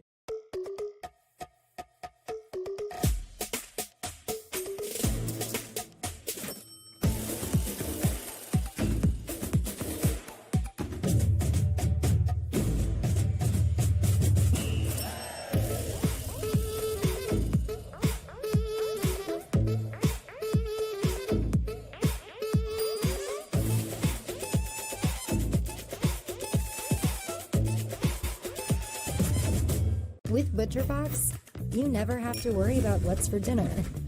We deliver grass-fed beef, organic, free-range chicken, humanely raised pork, wild-caught seafood, and so much more. Get high-quality meat sourced from trusted partners with free shipping always. So you can always be prepared and enjoy the important things. Sign up for ButcherBox today. We just shipped our 1,000th monthly coffee subscription box. We're sending custom thank you gifts to everyone on our team who helped us get there. I had to call Eric at Custom Ink. Custom Ink has been with us from the beginning, and he makes sure that we get everything we need and even reminds us of our own company milestones. This milestone, though, I get to tell him about. He is every bit as excited as we are and knows great quality products we can customize and send for the gifts. Celebrate all your milestones with custom gear. Get started today at customink.com. Guys with bad jeans, are they worth it? Jeans go with everything. They go with nothing. Dudes, get the new Only Pant by Fabletics. Awesome. Want one pair of pants that does everything like magic? Breathable cooling tech, always stretch, secure phone pocket. Bro, I'm in an Only Pant ad. Water repellent. Work, golf, date night, hiking, biking, it's so everything. See this stretch? You forget about the deal you're getting. It's our biggest sale of the year. Get the Only Pant for $19 at Fabletics.com.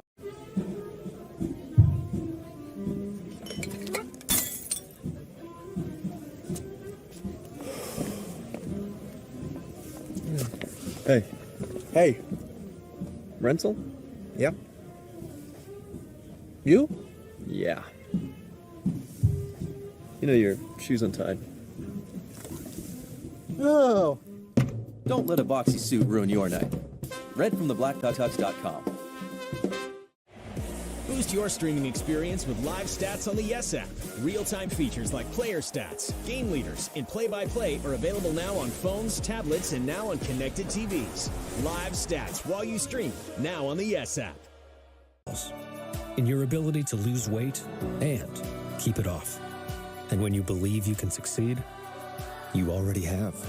Wegovy is for adults with obesity and shouldn't be used with semaglutide or GLP-1 medicines. Don't take Wegovy if you or your family had medullary thyroid cancer, multiple endocrine neoplasia syndrome type 2, or if allergic to it. Stop Wegovy and get medical help right away if you get a lump or swelling in your neck, severe stomach pain, or an allergic reaction. Serious side effects may happen, including pancreatitis and gallbladder problems. Wegovy may cause low blood sugar in people with type 2 diabetes, especially if you take medicines to treat type 2 diabetes. Tell your provider about vision problems or changes, or if you feel your heart racing while at rest. Depression or thoughts of suicide may occur. Call your provider right away if you have any mental changes. Common side effects like nausea, vomiting, and diarrhea may lead to dehydration, which may cause kidney problems. So keep on believing, because it's not just about the weight you lose. It's about everything you gain. Believe on. Wegovy. It's the final game, folks. This one wins the series. Struck out with the cheap seats? Important things aren't worth compromising. At Farmers, we offer both quality insurance and great savings. Here, take mine. We are farmers. Bum, bum, bum, bum, bum, bum. There's nothing better than a Subway Series footlong, except when you add a new footlong sidekick, like the ultimate BMT with the new footlong pretzel. Nothing like a sidekick that steps up in crunch time. Not cool, man. Every epic footlong deserves a perfect sidekick. Teachers are skilled leaders, innovating to prepare students for our fast-changing world, expertly discovering solutions, inspiring, connecting cultures, leading by example. Teaching is a journey that shapes lives. Are you ready?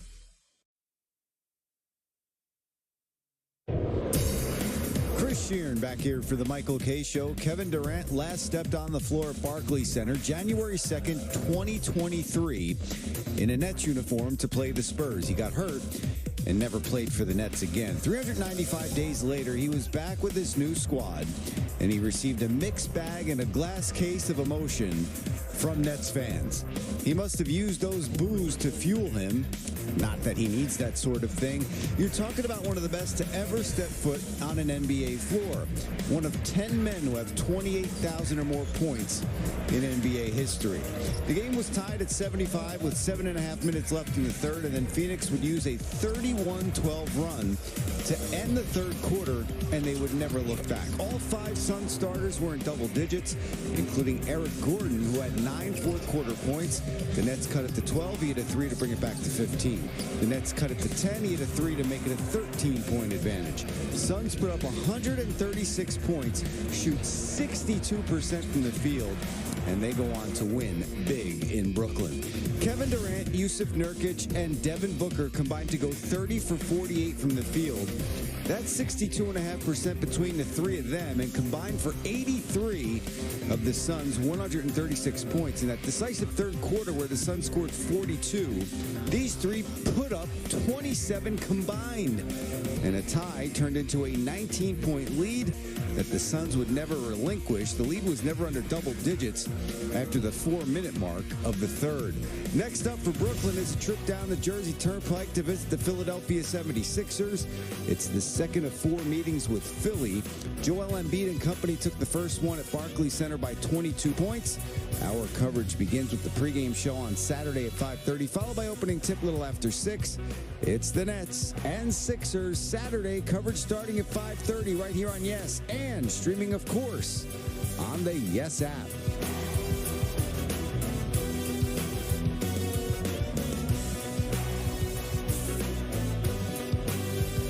You know what? I earned it. So Don won the first 2 days. I won the second 2, and Peter, nothing. Pretty much nothing. I guess we will have a rubber match, Michael, tomorrow.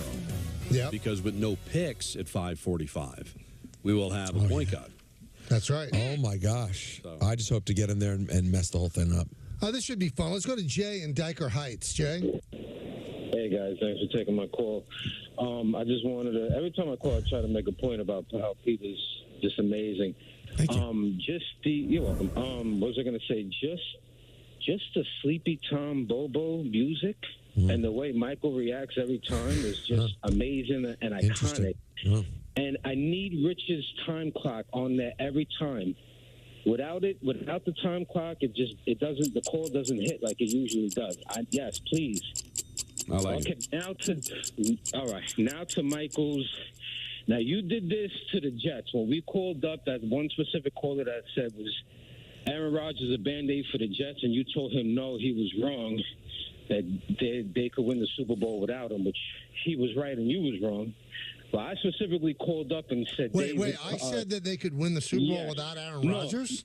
You said when that one specific customer called up and said, is Aaron Rodgers a Band-Aid for the Jets? You said no because you think that they have a good enough team to win without him. I couldn't have said that. I never thought anything of Zach Wilson. How could I have said that? All right, no problem. You're never going to admit it anyway. But no, goodbye. No, I don't like your attitude. Bye. Wow. I mean, he really pisses me off every time he calls. I would say the Jets could win a Super Bowl with Zach Wilson. Who's been the guy who's killed Zach Wilson all the time? I love when he calls. Well, you never admitted. I do admit mistakes, Jay. You're wrong. You didn't say that though. I don't understand it. But I also don't understand the connection of you saying that it's not a Band-Aid because they can win without him. Yeah, he makes stuff up just to annoy me. You know what? It works. I'm not sure what the connection, though, is. Like, you know why there's no connection? Because there's no basis in reality. Yeah, first of all, I'm do the show every day with you, Michael. You never said that. Never. It was just a question of whether we thought he could win a Super Bowl once they got him. But why would I think the Jets could win a Super Bowl with a guy that I have said can't play in the NFL? I mean, you'd have to have a lobotomy on me if I ever said that. I'd be worried. I never said that. But we honestly debated whether it was Super Bowl or bust. So, and his whole thing on the slug, Don, why would you want LeBron James on the Knicks? Well, why wouldn't you? Yeah, why wouldn't you? Tell me why wouldn't you? I mean, he's averaging 25 points a game. Because they don't have that guy, I think, that with 10 seconds left on the clock in a Game 7, that you're sure they're going to break down the defense and score. LeBron's done it over and over again. But I just want to get back to how could we have debated whether it's Super Bowl or bust if you thought already they were going to win a Super Bowl without him? Then of course with him, you would have thought it was guaranteed they'd win a Super. I'm upset because he is a Peter guy, and I always take pride in the Peter guys. But right now you don't feel proud. No, I don't feel pride. I'm not happy with that call. I'm disappointed. And you know what gets me about Jay? Just the dismissive attitude where, well, you would never admit you were. No, you were wrong, Jay. So if you want to play, come play and have some respect. Don't say I would never admit I'm wrong. I admit I'm wrong all the time. You're not. You know when I was wrong? Just picking up your phone call. When I see your name, baby. If I pick it up, it's a mistake. I admit it early. I admit it before I do it again. It's a mistake every time I go to Jay from Diker Heights. Wow. Every time. Never is there a time where I go, that was a good move by me. So I don't think I'm ever going to pick up another one of your phone calls. I've liked his calls before. Well, you know what? Wait till I'm on vacation sometime in the summer, and you could pick up as much of Jay as you want. And you're done with Jay. No, I just don't like his attitude. The cut of his jib. You would never admit when you were wrong. And he says it in a sly way, Very sly. I don't hear it. I hear everything, Jay. Oh, wow. Someone posted a picture of you. What era is this of Michael? Oh, it was our own TMKS on Yes posted it. Oh, really? Is Yeah, this is that the one in the vest? Yeah. Wow, look at you. Well, what era is that? What year is that, you think? I have no idea. I don't really care. You look unbelievable. You see frustrated. And this all goes back to the segment before, Peter. You're welcome. Well, you know me, Don. I mean, you know me better than anybody. It's the final week of Superbox Bonanza 5. Each qualifier will take home a $25 Fanatics gift card and have a chance at one of 10 Superbox prizes. Be caller number 50 right now at 888-987-ESPN to select a box for the big game with a chance to win $500 in the first and third quarters, $1,000 at halftime, and a final score payout of $2,000. All brought to you by Tullamore Dew Irish Whiskey and the brand new Tullamore Dew Honey.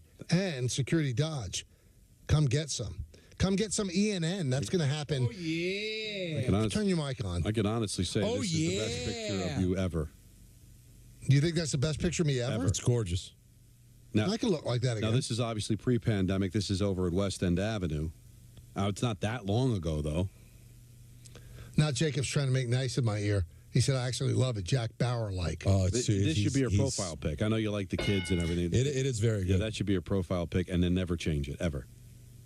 But but Peter says I look like a wreck now, so I can't have what? I can't have a profile pic. I never said that. No, you said I look like hot trash. I never said hot trash. Yeah, well, I'm playing the role of Jay from Diker Heights. I never said that. I don't feel that way. Peter would never admit it if he did say it. Thank you. But Don, you heard what he said, and you know what he meant. I don't. You heard what listen, he said. I know you what he said. meant. He never said any of those things. Now, I don't think he meant that either. I never would have said that. He just says you've aged. I don't know. I don't like the fact Isn't that he that pointed better it than out. the alternative? Exactly. Remember what Jay-Z said? The only thing worse than getting old is not getting old. He said a lot of things. Why pick that out? Because it's on topic. It's relevant. Yeah, what? What do you mean? Don, can you help me sometime? I just did. I said because it's on topic. It makes perfect sense. You know what? I was having a great time until you brought up the aging. And Jay from Diker Heights really he took it to another level. But the Jay from Diker Heights would have went differently had you not had the last. Gone differently. But no, in this case, he went there. Listeners, it's Michael K. When it comes to travel, nothing beats.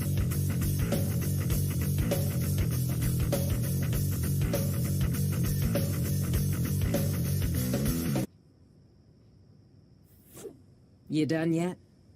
It's 2 a.m. Why are you still scrolling through videos? You're not paying me overtime here. If you really want to see something new, why not change those shades that have been broken for the past 2 years? Let's tap the Thumbtack app, and in a matter of seconds, we'll find a pro to install new shades. Okay. With Thumbtack, you can easily find top-rated professionals for every home project. Thumbtack, the easy way to care for your home.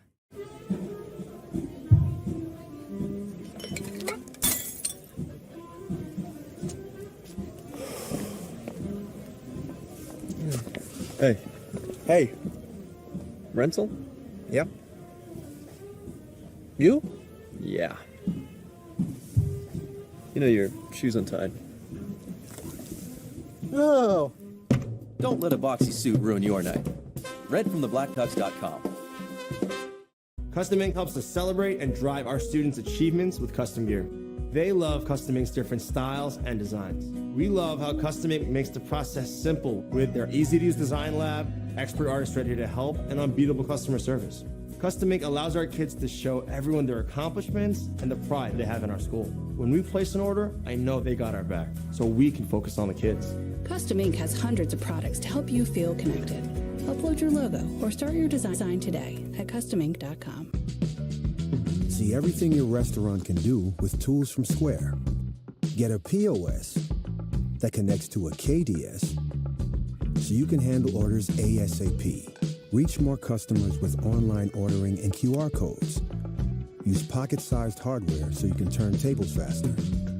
And get one account for everything so you can take care of it all and take it easy too. Get your all-in-one restaurant system and sign up at square.com today. Get ready for the British Basketball League. 10 teams, one electrifying league. Global talent. Garage for my buddies in the trades. The modern construction worker has different needs than they did 100 years ago. That's why I've run Our Gear is designed by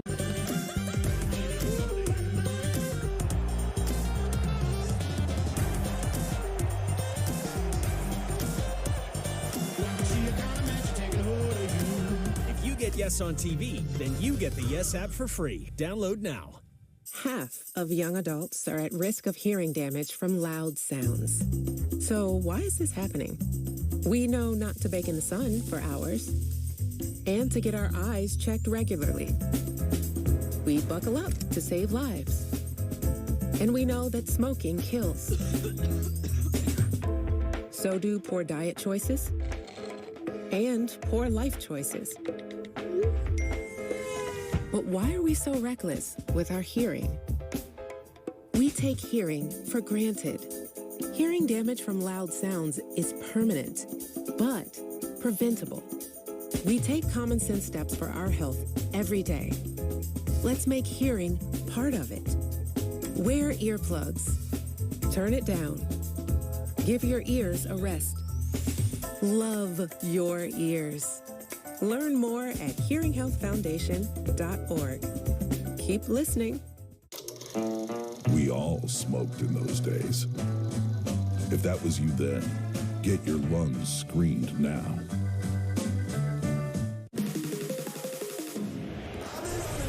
If you watch Yes Network on TV, then you get the Yes app for free.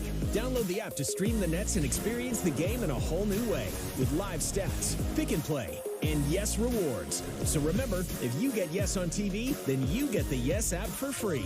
Download now.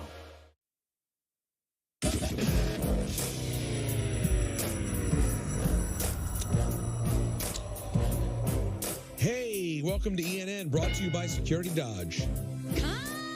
Get some! Yeah! Let's start off by saying good evening to the birthday boy-to-be, Michael K. I love seeing you shove ice cream cake into your face.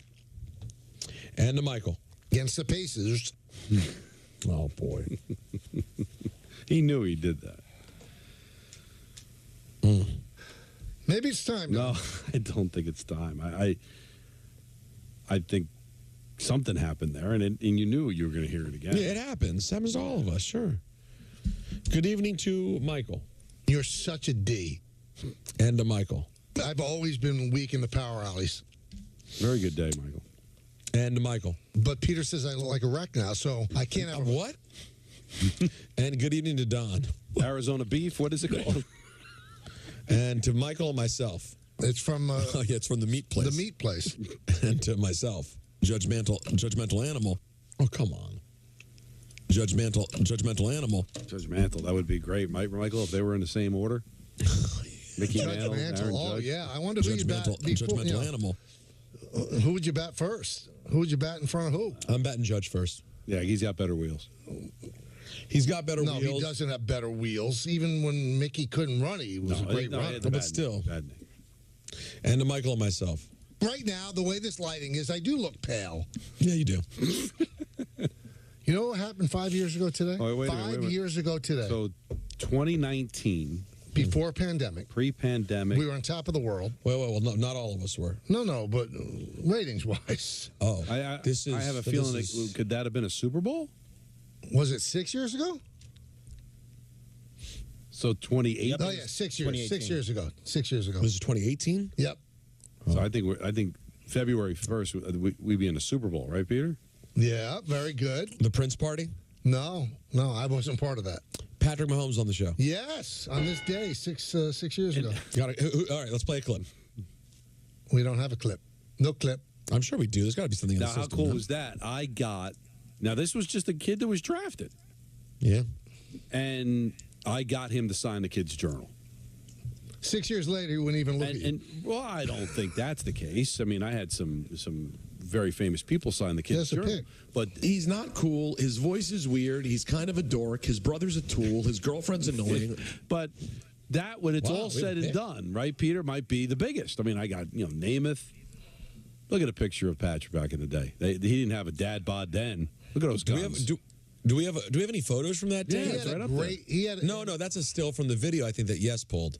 He had a great response to the dad bod picture. Did you see? He goes, I've got 2 kids. Give me a break. Well said.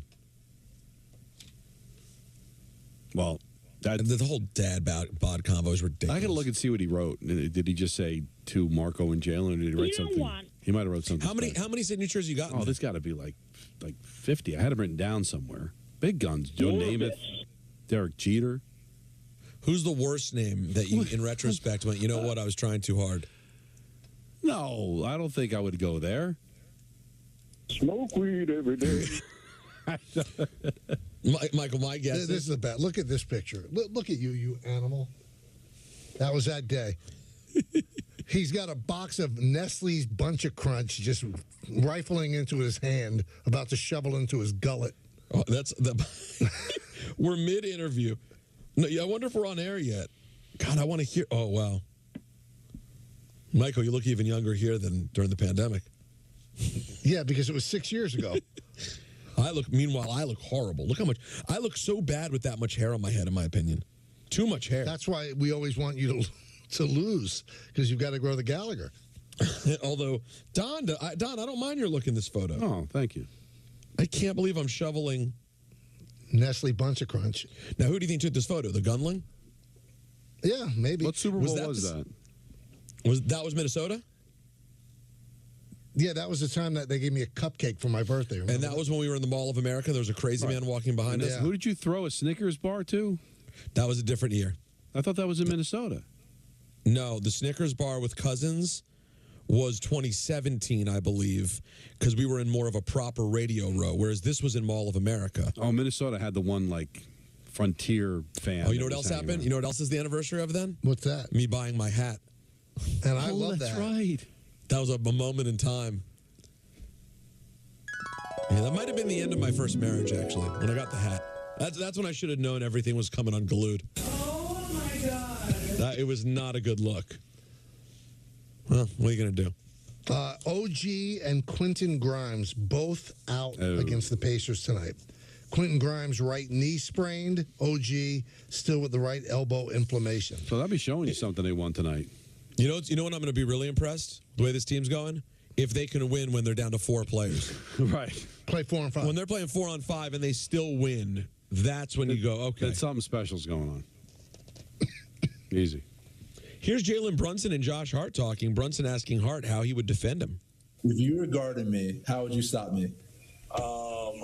I would try to be physical, and then you got to be like the second jumper because you're going to go through like 14 pivots and shot fakes before you actually shoot the ball.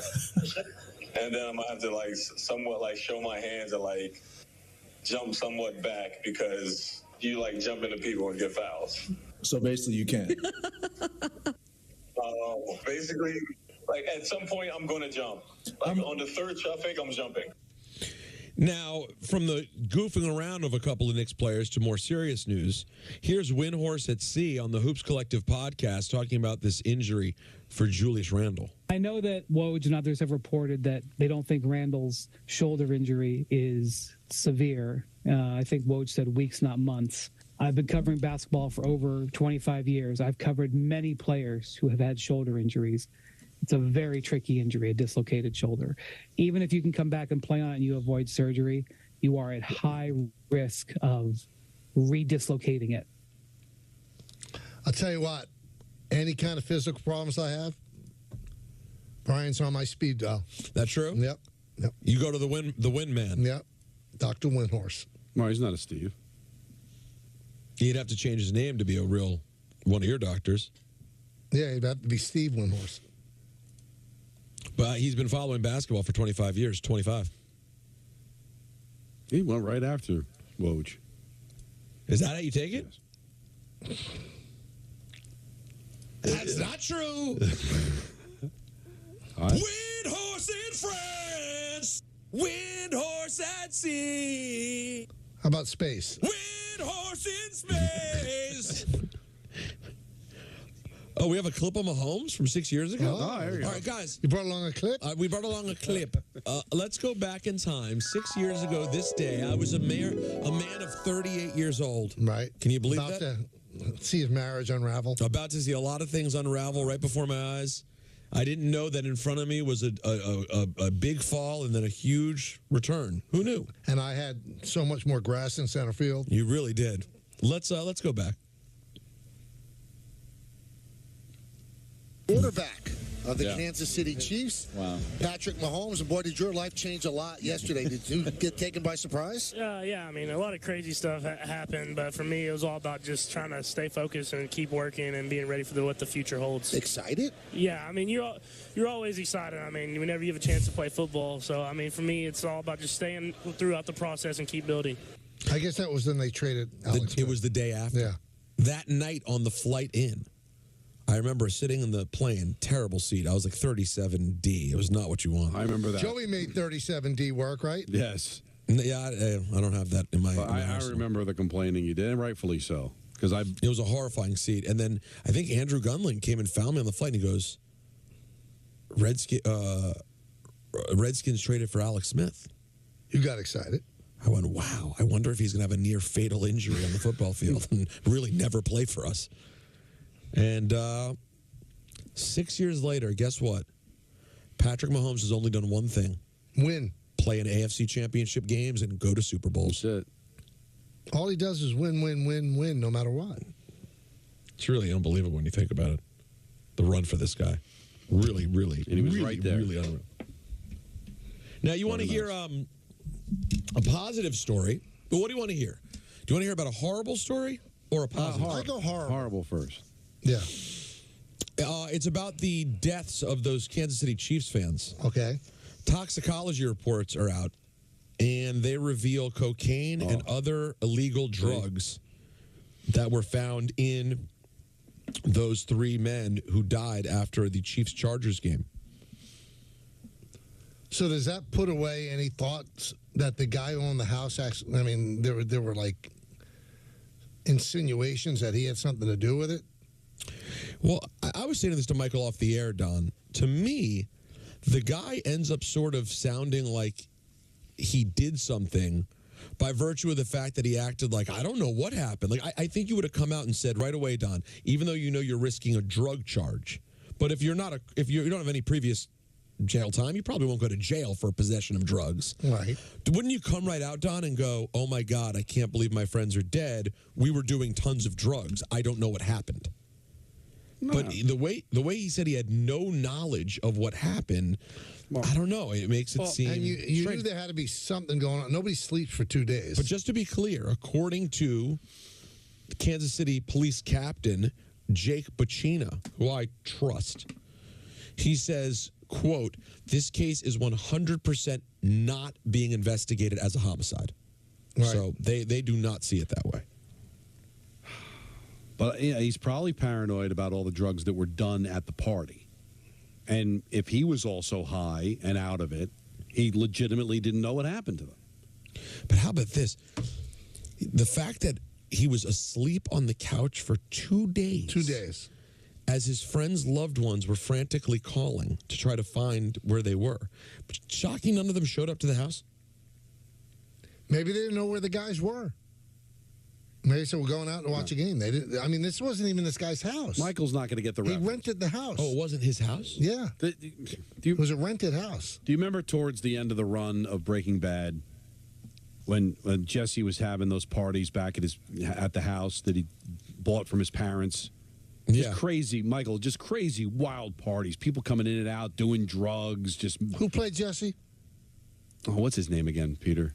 What's Jesse Pinkman's the actor's name again? I just had it up here. Oh, he's a great guy. Anyway, you think it's Aaron Paul? You think he was going to keep track of the comings and goings of the people that went to the party? Like, so if it was just kind of a crazy party and there was a bunch of people there and he was out of it, he knows when they left, where they went. Like, so I don't know. When you've got a drug party, I would think it's probably hard to keep track of the comings and goings of the guests. Right, so and now he gets busted, or they come that they can't find him. Is he supposed to admit that we did a bunch of drugs, and then 5 minutes later they go, oh, they turned up, everything's okay, but now we're going to bust you for drug use? So you don't bring the drugs up until you absolutely have to. So just play dumb. No, he knew they were dead. Yeah, they come over and they go, oh my God, your friends died. Right, they're dead outside your house. Isn't the first thing you do go, oh my God! First of all, you must be just broken up, and you're weeping, and you're going, I passed out for 2 days. I've been high. I like what? Otherwise, what would be the reasoning? How do you explain sleeping for 2 days straight on a couch? There was a loud fan. I wish I had the capability when I was really tired, just knock out for 2 days real quick. I don't think I do it very often because I treasure life. Sleeping's great though. A big sleep guy, isn't it? But now, do you agree with Nas, who says, I never sleep because sleep is the cousin of death? I disagree. I believe this isn't Little Nas X, right? This is Nas. You know, if someone says Nas, you don't have to bring up Little Nas X. Okay, you can just let it. This is where we learn. No, you don't. No. You don't have to.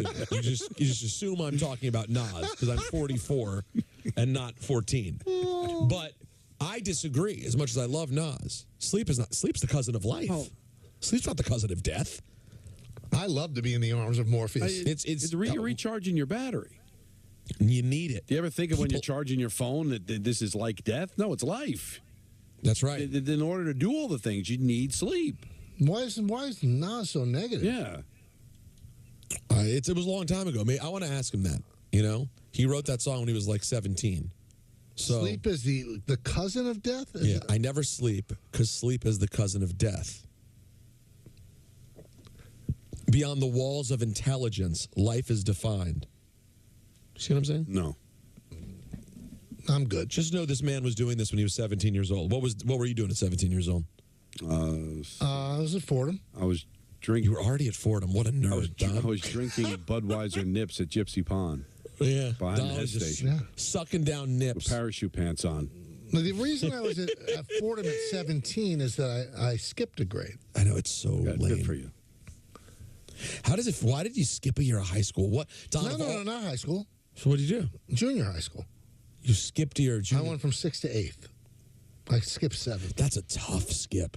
But everybody in the class skipped. What? Huh? All the people, 35 people. It was an advanced class. They all skipped. Sound like there was a teacher They shortage. did 3 years and 2. So in 8th grade you were 12. That's about right. I guess so. But you know the real story. 13-year-old freshman. When I was in 1st grade, right? Follow me here. I'm trying. They wanted to skip me to 4th because I was so advanced. In 1st grade? In 1st grade. After 1st grade, they wanted to move me to 4th grade. My parents said no. If they had done that, then tomorrow I'd have been turning 61. Wow. Huh? Don't you wish right now you'd have one of those Ballard moments that once actually happened in real life where you realized right before your birthday you're a year off and you're in fact a year younger?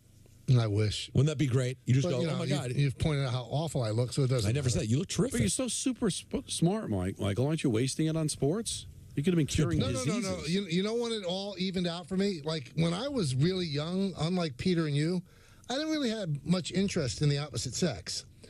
Then when that came into clear view, I got a lot dumber. Really? No interest in... Now, nothing came of it, but God, I was obsessed. That's probably why I did so poorly in school. But if you want to go with that. But there were there were no girls in your school, were there? In high school. In grammar school, there was girls. So you were attracted to the opposite sex in grammar school? I would say, well, yeah, for sure. By 6th grade, absolutely. No, wouldn't even have noticed. Really? No, I didn't see gender back then. Wow, you were above that. Yeah. So what year? I was very evolved. What year did you start paying attention to these things? 16. What? 16? Yeah. Oh my, Peter, this is odd. This is maybe one of the oddest things. Forget all the food. This is incredibly odd. I made up for it, didn't I? No, it's not about that. That's a separate conversation. Yeah, but still. And you can't make up for that. I can't. No.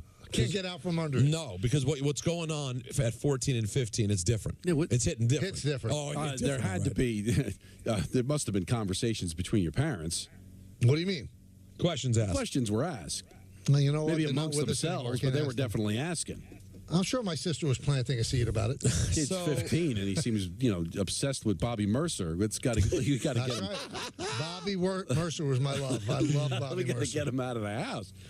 So throw hard bodies on, see if there's any reaction. I think I put my emphasis on the right thing. Look, it helped me out. It worked No, I don't. I think it caused problems. I think what I did, I think it affected your taste buds. Have you guys seen this story moving around about Tony Snell? Yes, I have. The NBA vet who is looking to sign with the team by tomorrow in order to compile a 10th year of service to the Players Association so he can get the benefits. According to the story, the plan is crucial. He has 2 sons with autism, and he has said, quote, "It's something I truly need." So he's a lot of hoping people are saying to that get there's picked a up. team. I don't think there's going to be a team who does that. Why wouldn't you? There's got to be a team. Because they just won't. But if there's a team that's out of it, you could do something nice for the guy. Wouldn't that be a great story for your franchise? Yeah, I'm going to bet that no one does it. But you sign him to a 10-day contract. No, he has to be the whole year. He has to finish the year. All right. He has to finish the year. Okay, so it's a tough spot. But there isn't a lousy battle. Like you tell me, Yes, there are. The Hornets who've got 10 wins can't do something nice for somebody. I don't think they will. I don't think any I'm team sure he could play, right? I mean, is he? No, I think he's older now, right? How old is he? Let's see. I want. There's a couple important things here. Okay, please. Number one, he's 32 years old. Now, here's the thing, though. You got to look up Tony Snell's career earnings. He signed a 4-year contract in 2013 to 2016, his entry-level contract. His average salary was $1.5 million a year. 2017 to 2020, he signed a 4-year contract. His average salary was $11 million a year. He made $52 million, and really? That's tough. That's. I'm sorry. I hope everything works out with his children. You made $52 million, and you can't afford health care for your kid. You can't have your own insurance. Well, I guess this would go. It's interesting, right? Because he's talking about care for his kids. So depending on the severity of the autism, it could be about level, right, full-time help or whatever. But you do get health care even if you played 9 years. I mean, it tops out at a certain, in Major League Baseball, the big point is 10 years. Right. But it's more or less pension, not health care. And you could still... You played 9 years, you have to have health care. And he still could afford, let's be honest, to pay a few $100,000 a year for this. Yes. Like those that don't reach that, I don't know the other sports. Those that don't reach that in baseball, you just pay an incredible premium to have the baseball health care. Like if you don't get the 10th year, you might pay $20,000, $30,000 a year for the health care. I need Windhorse in space to break down if this is really a story. Now, one bit of news, good for me, bad for me, I don't know. The Washington Commanders have hired former Falcons coach Dan Quinn as their new head coach after maybe they were so impressed by his day as defensive coordinator with the Cowboys against the Packers in the playoffs. Big. Yeah. Well, the 28-3 collapse, maybe that also impressed them. You know what Dan Quinn reeks of for me? No. It's like, this is exactly the level of excitement I have. It's like hiring John Fox. It's like, he's a coach. Yeah. Coach in the Super Bowl. And you know what it's like also? Kind of like, I don't know, hiring Ron Rivera. He's not wrong. Let's hear what Kimberly Martin says, the difference between Rivera and Dan Quinn. Ron Rivera was a player's coach. Guys loved him. But the difference here with Quinn and the way this structure is set up now is they have a true GM in Adam Peters. Where you talk about the personnel high. This is a huge draft for a first-time GM. Granted, he came from San Francisco. They know what they're doing. But they have to nail this pick. But at least Dan Quinn, now he will have input on the draft and all that. But it's not going to be the same amount of power that Ron Rivera had from a personnel standpoint. I think that's what a lot of people criticize Ron for. The personnel plus the players on the field, the production wasn't where it needed to be. But that's it. If you're not willing to have Rivera power, then you probably don't want Belichick power. You heard structure. Everything's now fragmented. Everybody's got their job to do. Like little ants, let's march to the championship. That'll do it for ENN. Brought to you by Security Dodge. Shop 24/7 at securitydodge.com during their Starting Something New sales event. Well, for the last time ever here on 98.7. That's a wrap on the show for today. Coming up next, Center Stage celebrating Black History. For all of us here on the Michael K. Show, this is Chris Sheeran saying have a great night. We'll see you again tomorrow at 3 o'clock.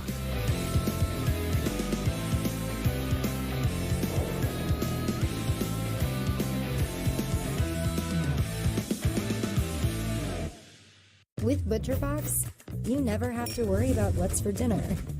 We deliver grass-fed beef, organic free-range chicken, humanely raised pork, wild-caught seafood, and so much more.